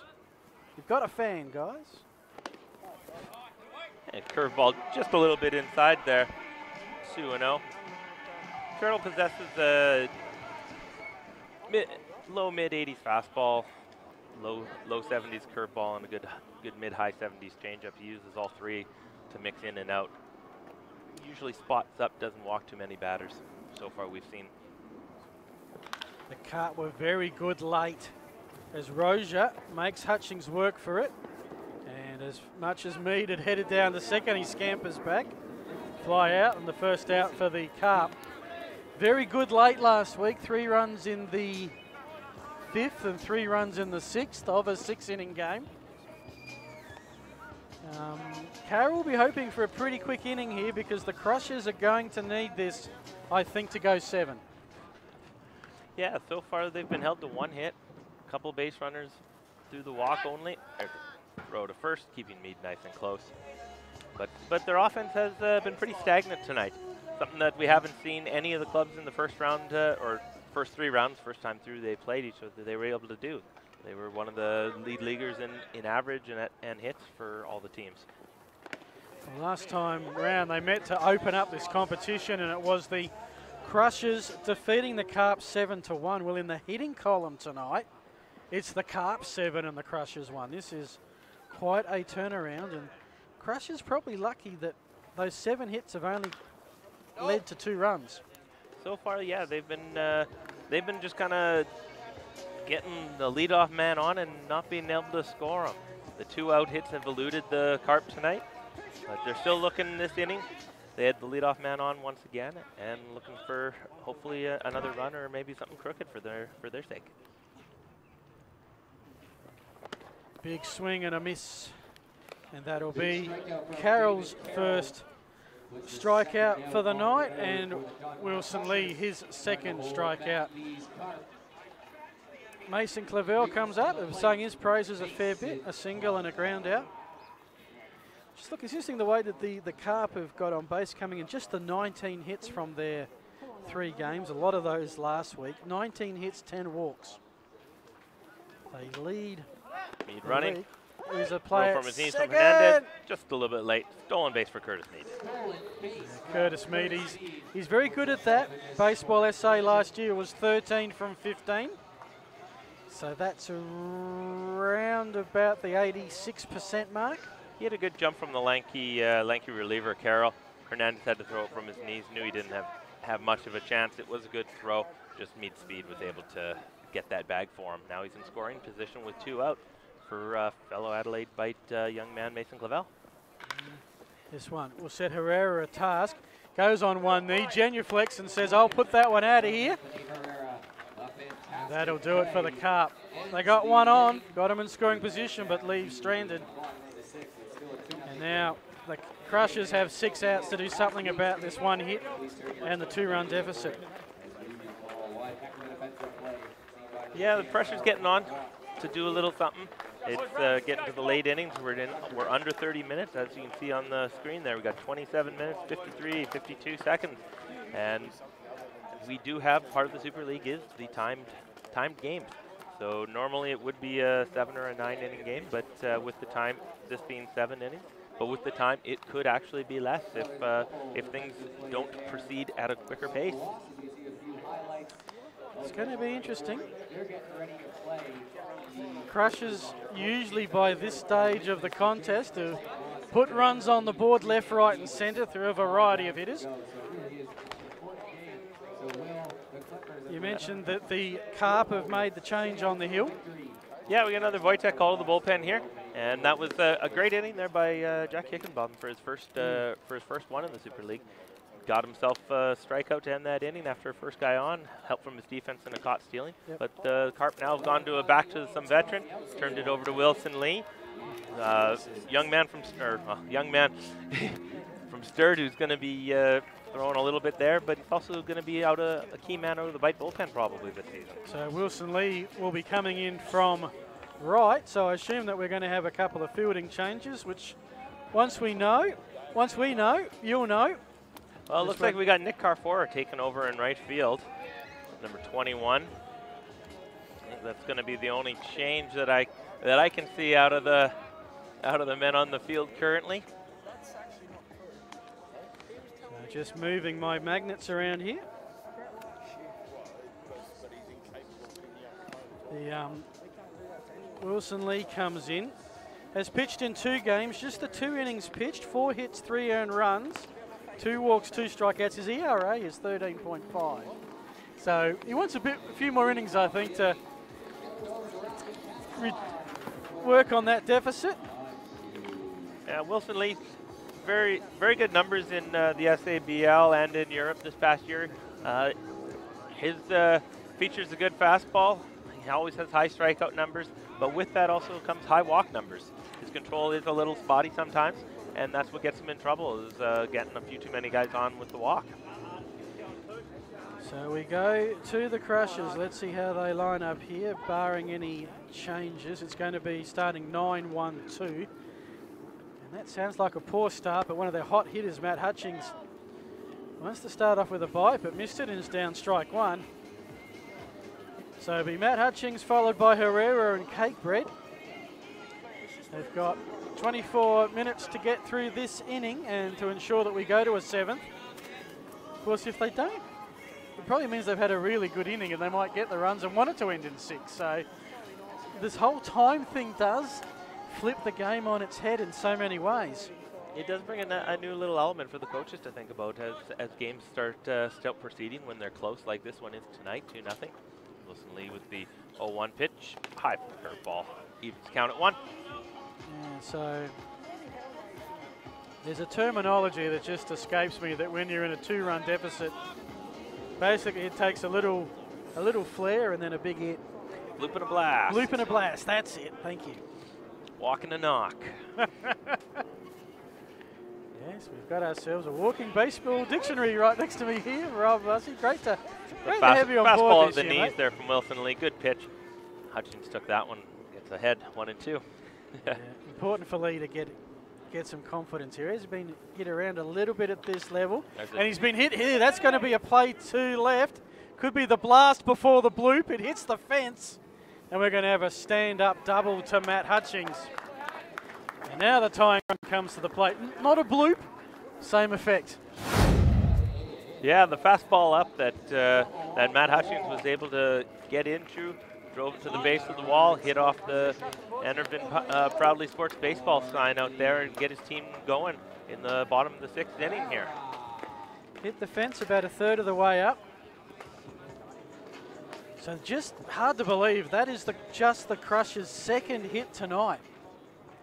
This is a team that has 23 hits, leads the competition, averaging almost 8 a game coming into tonight. So let's see what Herrera can do. He's down 0-1 in the count. Shadow starting to come across Bennett Field here at West Beach Park. Wilson has to keep an eye on second. Puts that one on the inside and Herrera lets it go. Bit of a, well, clock's at 187. What? Got no idea. But that was an inside fastball. Tell me that was an inside fastball, Rob. That was an inside fastball. He was ahead 0-1. He was trying to get something on his hand, trying to maybe break a bat. There's another fastball just up. Ball behind 2-1. Gonna want to get ahead again here. He's gonna need to get some outs before the Dunmore Crushers get a little more momentum going. They got the leadoff double. I get the feeling if Herrera swings, he's going to connect, and he's showing good patience, and now he's in prime position to get on. Either he'll get a pitch he likes, or he'll be walked on.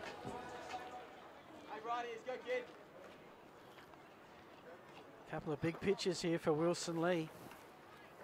Puts that one, hit a ball, and Herrera had the cut, but couldn't do anything with it, and we go to the full count. Yeah, Clavel set up outside. He wanted the outside fastball. That one snuck back over the middle of the plate, and Herrera had himself a good healthy cut at that one and fouled it straight back. We got another full count pitch here from Wilson Lee. So where are you going to put this one, Rob? I think you got to come back inside on the hands on him. Herrera calls time, and it's given by home plate umpire Payne Soudet. Big moment in this contest. The man from the normal corn belters and see what he can do with the bat. Runners off. Woo. And almost. that got the heart going to Josh Cakebread as that hipped right by him on the on-deck circle. There you saw his line pass before him there, Josh Cakebread. Watch this on the black chrome replay. Luckily, you can see he was watching. Ooh, man, and hey, look, no reaction is going to save you. He was very lucky. Yeah, no, you're not getting out of the way of that one when it's coming at you like a bullet off the bat. You ain't making a slips catch off that shot. So still the full count. Crushers with a man in scoring position. Something over the fence will tie it in the dirt. He swung, dropped third strike. It is something you don't see that often. A drop third strike and the man getting on. Clavel just lost it in the dirt. Yeah, it was a good pitch from Wilson Lee to get the strikeout there. Something in the dirt. Clavel did a good job blocking it. It only fell behind him, but he wasn't able to find it. Herrera used his speed and his heads up to get down to first on that, and Hutchings took off to third immediately. Well, that's why it was critical it was a full count, because Hutchings was off as soon as it left Lee's arm, pretty much. He was running the last couple pitches, which is a little bit of a gutsy move with nobody out and down a couple of runs. Strike him out, throw him out, almost kills your inning. Scoring-wise, and look, I'm using this as the phrase all the time, but so that is a strikeout, but it's not an out. Correct, yes. Wilson Lee does get credit for the strikeout on that. It goes as a strikeout wild pitch, and Herrera gets to base. So Herrera gets to base, but that doesn't help any of his averages. Does it help his on-base percentage at all? Now he goes down as an 0 for 1. 0 for 1 is that one is. Well, now they're targeting the first base coach. Kickbread's looking to turn the favor around on someone. Tried to hit it back. He tried to hit it back at Herrera at first base on that one for hitting it at him in the on deck circle. Hey, look, this could be the winning run at the plate right here. Yeah, this is a big inning for both teams right now. Wilson Lee keeping Anthony Herrera fairly close. Herrera has good speed, and he is the tying run. So him being able to steal second base with nobody out could be huge for the Dunmore Crushers. So it started with Matt Hutchings, a double to left that hit the fence. Anthony Herrera on a dropped third strike. There's a good curveball in the outside corner for strike 2. And the key thing is there's 2 on, and there is no 1 out. This could be the Crushers' big inning. The clock is going to be ticking down. We're probably under 20 minutes left in this game. We are in the bottom of the 6th, and they're down 2 runs with the heart of their order up to bat right now. Yeah, I mean, they need 2. They'd be absolutely devastated if they couldn't get 1, but Lee gets his second strikeout in succession, and this time the batter goes back to the dugout. Yeah, these are the big strikeout numbers that Wilson Lee can give you. Unfortunately for him, the other one he had was able to get to first base with the ball in the dirt, and he's still in a little bit of trouble, but now he sets up for a double play if he can get Landon Hernandez to hit a ground ball at one of his infielders. So Hernandez with a strikeout, ground out to short, yet to get on base tonight, his third at bat. It's been a pretty defensive game on both sides. And this is where little show me move to get over to first base. Not his good pickoff move. Just a casual little throw over there to let Herrera know that he knows he's there. Yeah. Lee would love to get a grounder, the double play, and end it. Take a 2-run lead into the 7th. Any sort of hit that breaches the infield or a deep fly you think is going to score Hutchings and make it a 1-run game. It should defensively, the outfielder should be on any fly ball, have the throw going into second base, allow the run if it's fairly deep, just to prevent Herrera from moving up to second base into scoring position. There's a good fastball Wilson Lee right by Hernandez, who had a very healthy cut, we'll say, at that one. He was looking for the big one over left field, scoring all 3 runs here. So Lee's getting him to swing at his fastball, and thus far, not much in the way of a connection from Cakebread and Hernandez. 2-1 count. On the inside, Hernandez says thank you. And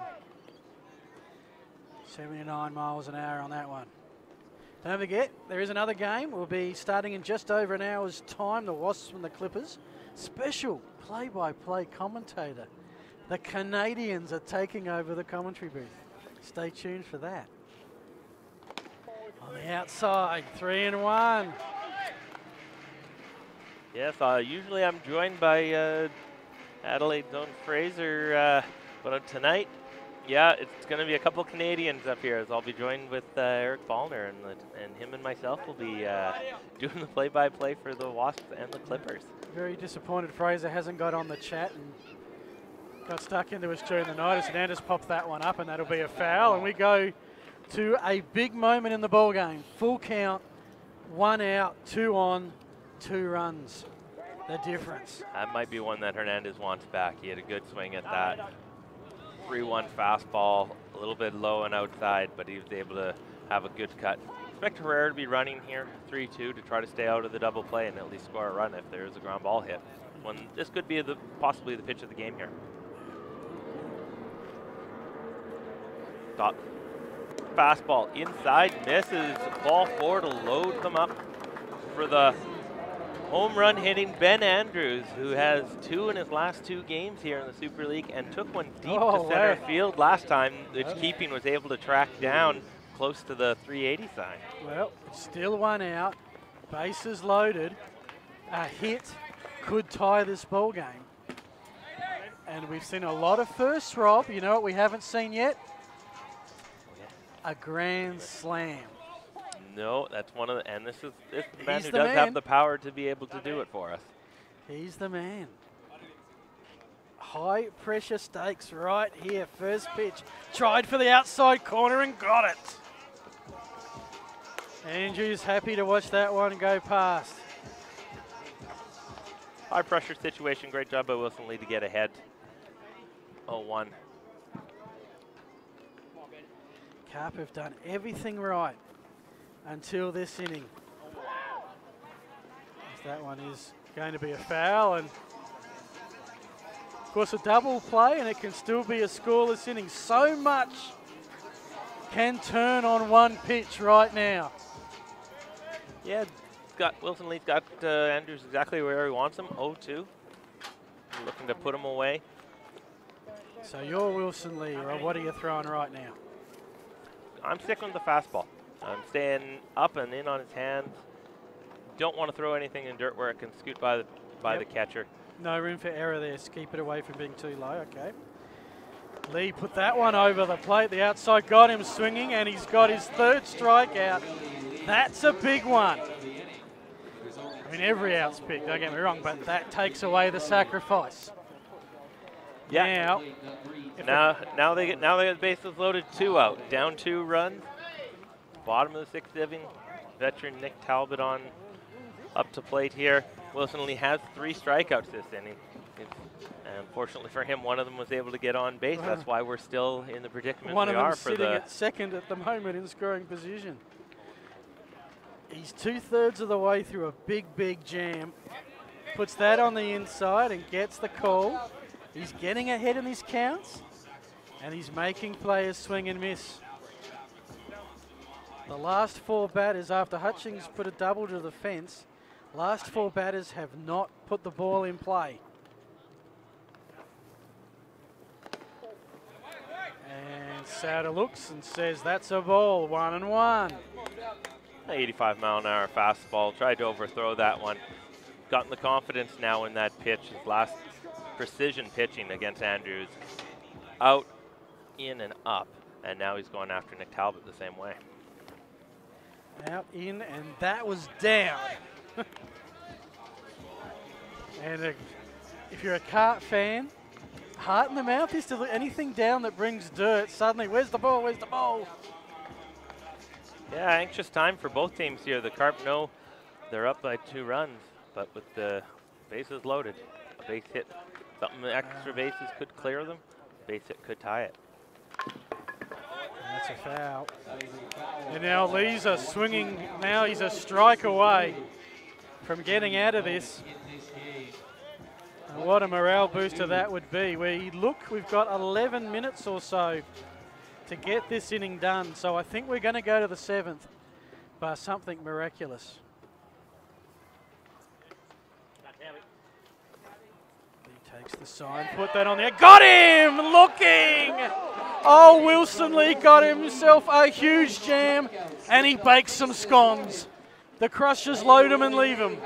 It is 2-0 Carp. We'll go to the 7th. Super League Baseball, thanks to Spacequake Sports.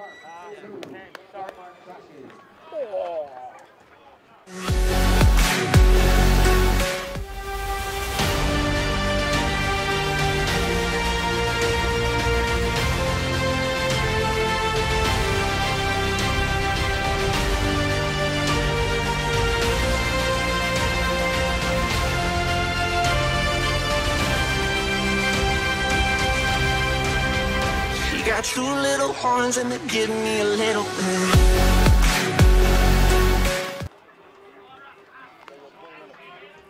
Welcome back. To the 7th we go. And the Crushers' undefeated record. They're on the edge of the cliff at the moment. They loaded the bases and came up empty. But they will get a 7th inning to do something about this 2-run deficit. David Carroll will take the Crushers into the 7th, of course, for the Carp. They want some insurance. They want to go fully comprehensive and do as they did against the Clippers, put on some late runs and make this game out of range. Yeah, the Carp this inning, they'll be looking to repeat what they've done, just with better results. We're here into the 7th inning. They've had 6 at-bats. 5 times they've gotten the leadoff runner on, but only 2 runs they've been able to cross the board. So the Crushers should be actually maybe a little bit happy. They're only down 2-0, but they'll be certainly disheartened a little bit with loading up the bases last inning with 1 out and not being able to score.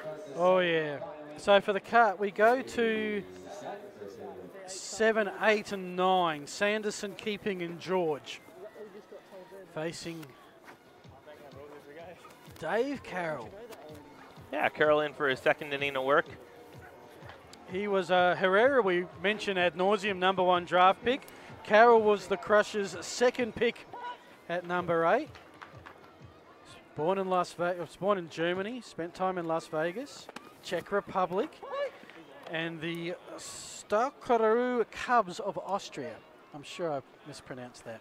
But No, actually that was pretty good. pretty good. Yeah. It's how I would have pronounced it, so I'm not going to do any better. It's the French that I struggle with, but that's why I've got you here for that. Ah, oui.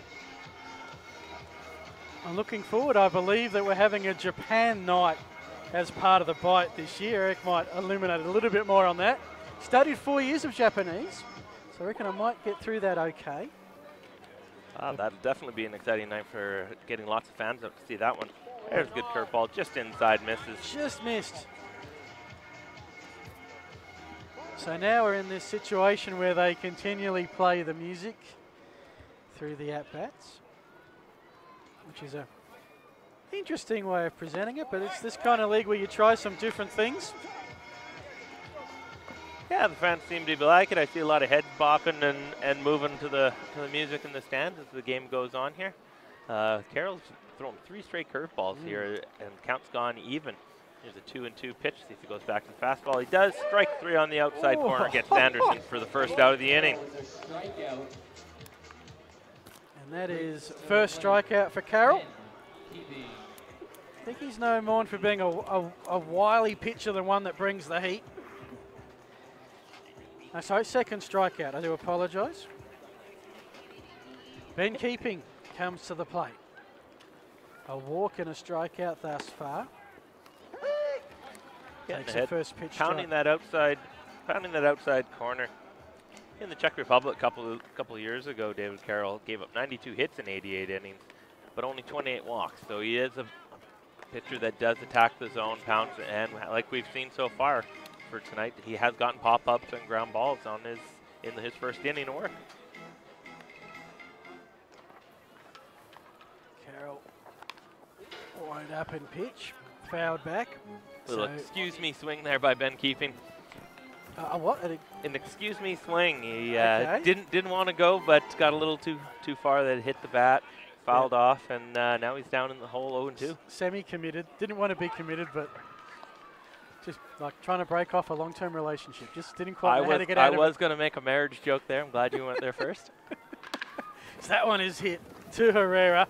Has the fit of the fumbles, but oh boy, he has such a laser throw. He can afford a fumble and still get there in time. Yeah, bobbled that ball just a little bit, but he kept it with him. Stayed composed, found it, and like you mentioned a couple times, he's got a laser for an arm, as we see here on the Black Chrome replay. Ground ball, stays behind it. Oop, there it goes, and oh gee, you line can see drive why over. he's a pitcher. So, might be the last out here for the Carp, Nicholas George, who flew out to right and was walked. Young man from Northern District got his first start in the Super League last week. Had a big double in the 6th inning over the right fielder's head. He'd be looking for the same type of magic this inning. So you spent a bit of time at the Reds in recent years. You were to coach this young man? Yeah, I was there the last 2 seasons, last season and the one before. I got to know the people there, the good people there very well, and Nick's one of the young players coming along. Takes the strike. So, Carroll strike away from ending the Carp and sending it to the place we want to be, the bottom of the 7th. And see what the Crushers, when they put their undefeated record on the line. And George just looks that one.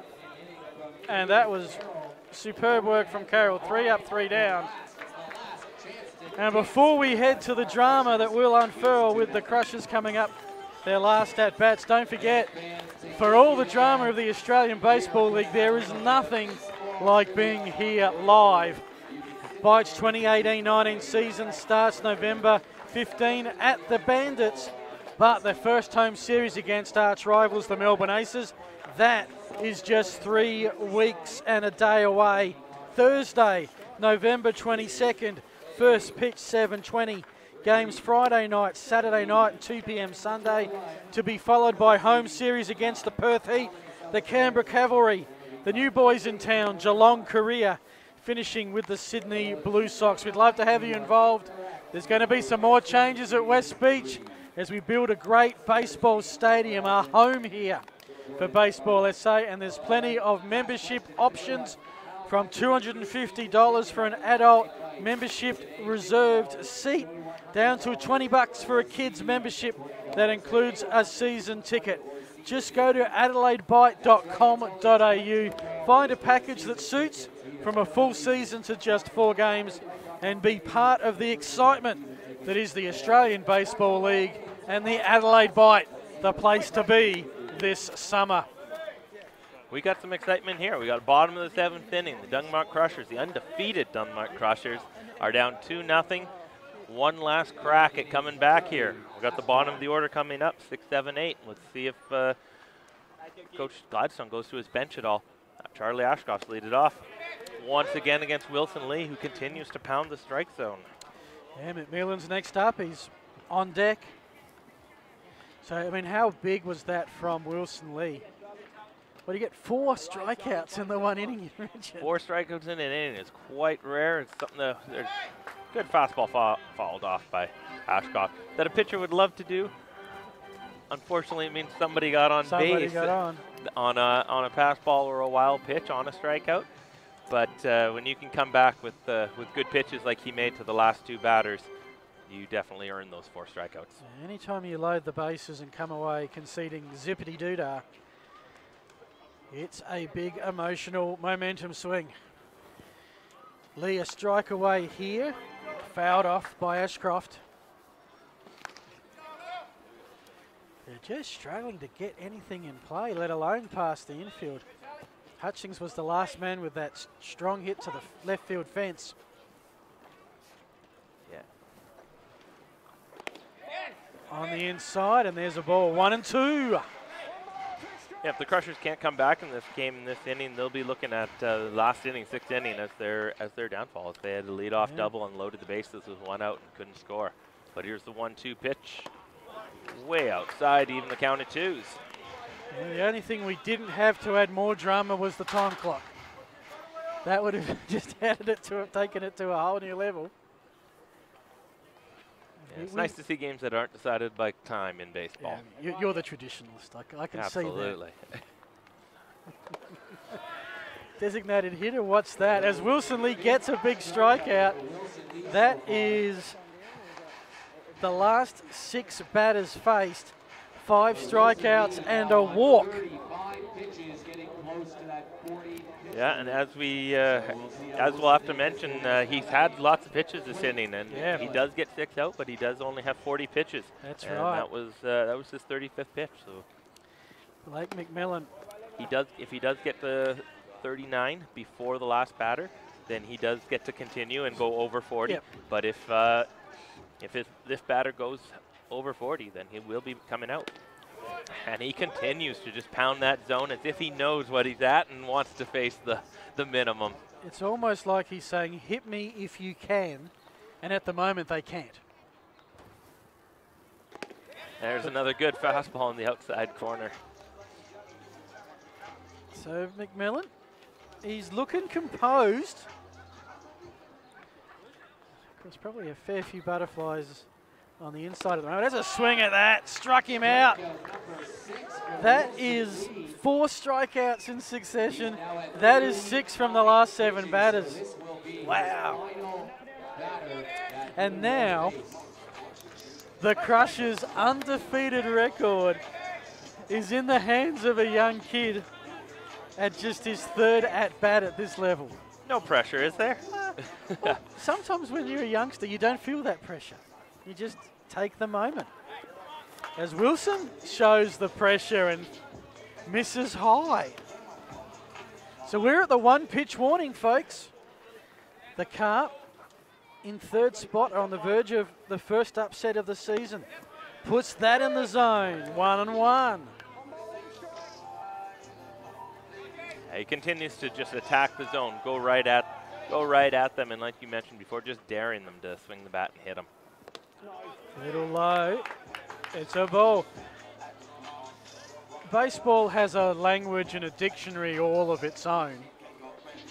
There's not one that I've been able to find if you go strikeout, strikeout, strikeout in 1 innings. Well, if you can do it on 9 pitches, it's called the perfect inning. I get it's the perfect innings, but just to strike the side in order, I thought surely there's a name for that. But not that I'm aware of. 3 down. 3 up, 3 down. Let's go. 3-1 the count on the... And Wilson's walked him. Well done, Jacob Scott. He's on base, and he's forced another 4 pitches out of Lee, and I reckon that might be it. Yeah, that's going to be it. Wilson Lee went over one of the Super League rule of 40 pitches, so he is going to have to come out of the game here with 2 outs, and they're going to be bringing in Nick Carp to finish the game off for them. Just needs 1 out. Carp yet to give up an earned run from his 2 2/3 innings pitched. 3 hits, no earned runs, 1 walk, 1 strikeout. And we go now to one of the hottest hitters, as there's a little bit of an umpires conference happening here. Could be discussing some of the Super League rules. One of them is Wilson Lee's been in the game, but after you pitch, you do have to come out of the game. You can't go back to another position. A pitcher has to come completely out of the game. Just ask Nathan van der Linden, who started, pitched his 2 innings, and that was his night done. And, well, we're going to get a few more. It's going to be a so it looks like we're gathering. getting Nick Carp coming in from right field into pitch, and the young Todd Marshall going out to right field to replace him as Wilson Lee comes out of the game. So gutsy call by Crushers coaching staff. Scott Gladstone, the head coach, to leave the kids in. Scott, what patience for a youngster. Great at bat for a young man. This is his first start in the Super League. He hasn't had one in the Division 1 of the SABL yet, I don't believe. And up until tonight, had played very well defensively, but offensively had a ground out and a strikeout. Hadn't really been showing much with the bat, but he earned his walk there, taking some tough pitches and getting himself on base to allow the inning to continue for his Crushers to try to tie this up. So look at what Hutchings has done. He is 4 from 9, has scored 4 runs himself. He has 3 RBIs. No walks, just the 1 strikeout. That's coming into tonight where he popped up and then got a double. So he's not going to be left wondering at the plate. He's going to, in all likelihood, connect in some way, shape or form. Yeah, this is where we see the strategy that Coach Gladstone's used with having the number 9 hitter being still one of your stronger hitters. It's kind of a second leadoff spot for him. He's got 9 and then back to the top of the order. Nick Hutchings already has the double tonight. One of the stronger hitters out of the Southern District Baseball Club in South Adelaide. And he'll be looking to keep it going, if not put one up there to tie it for his team. Well, here you see how Scott goes, the youngster at first. There's no room for error being tagged out with a, with a too large a lead, I can't see him trying to steal a base. I can't see it either. You got to be real sure you're going to get to second base if you're going here when you're essentially a run that doesn't mean anything in the end scheme of the game. Yeah. The man at the plate will be the one that counts. And with the top of the order coming up, which is the heart of their order with Herrera, Cakebread, and Hernandez, you want to try to turn it over. 2 outs that you can't afford to make mistakes on the bases. In essence, he's just got to stay out there, make sure he's, probably the pun, stay out there is not quite right, but he's just got to make sure that he's not part of what ends the game. And put it all on the shoulders of Matt Hutchings. Hutchings isn't known for the long ball, but he does have gap power. He already has the double off the fence down left field line, his last at bat. So he is certainly a quality batter that could turn it over for the top of the order, and the Crushers are just begging for that chance to keep going tonight. Yep. Amazingly, just the 2 hits still. Just the 2 hits, and this man has one of them. Here we go, back to the live action. Thanks to Spacequake Sports. Hope you're enjoying this Super League Baseball. We have certainly enjoyed this contest. Puts it on the outside and finds it. Good fastball by Carfora. Get himself ahead for the save situation here. That is a great first up pitch. Absolutely, had a little bit of tail, caught the outside corner. Follows it up with another fastball, this time up high, trying to get Hutchings to chase something. 1-1. So Hutchings showing he's not letting this moment get to him. He's quite happy to wait for the pitch he wants. Happy to see that one on the outside, and he gets ahead in the count, young Matt Hutchings, 2-1. Clavel and Kafora decide to stick with the fastball here. See if they move to a secondary pitch behind 2-1 in the count.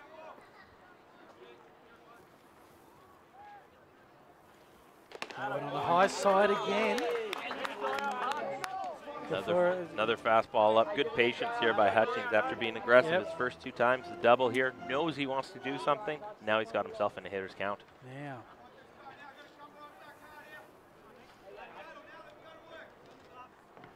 The hit over the fence will tie it.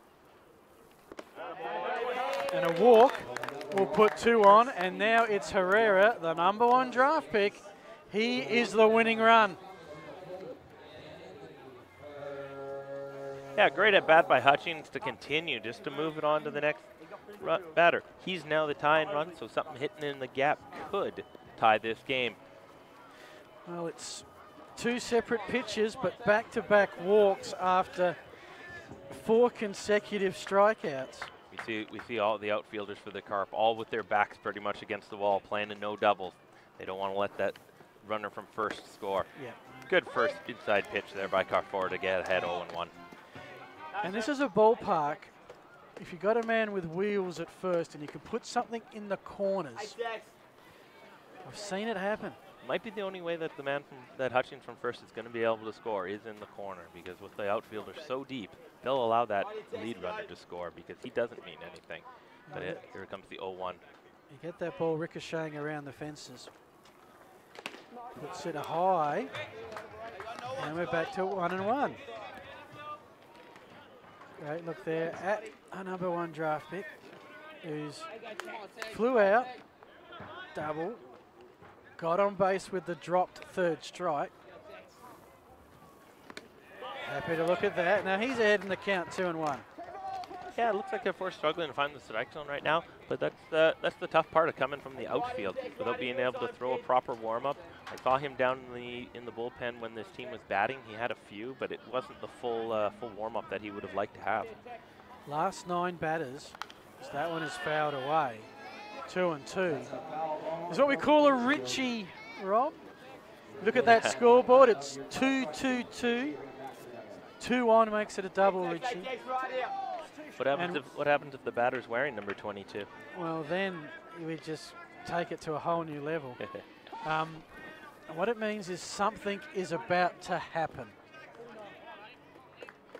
And this game is right on a knife edge at the moment. put that to be hit. It's popped up. This could be ball game. Curtis Mead says, my ball! And the Carp have caused the upset, and they are victorious. They made it exciting in the 6th and the 7th, but they have shut out the #1 offense in the competition, and they win it 2-0. Yeah, their pitching staff today of the Carp, starting with Vanderland and on to Norley, Higginbottom, Wilson Lee had it with an amazing performance, and then Nick Carfora coming in for the save. They shut down the offense of the Dunbar Crushers tonight and earned themselves the victory today. Well, that'll do it. Any final thoughts, Rob, before we wind it up? Great game. Great game, and I think we expect to see next week the Carp even better. They seem to be getting better as the weeks go. No worries. Thank you so much, folks. This has been Super League Baseball. We're going to take a break. We'll be back in half an hour live, thanks to Spacequake Sports.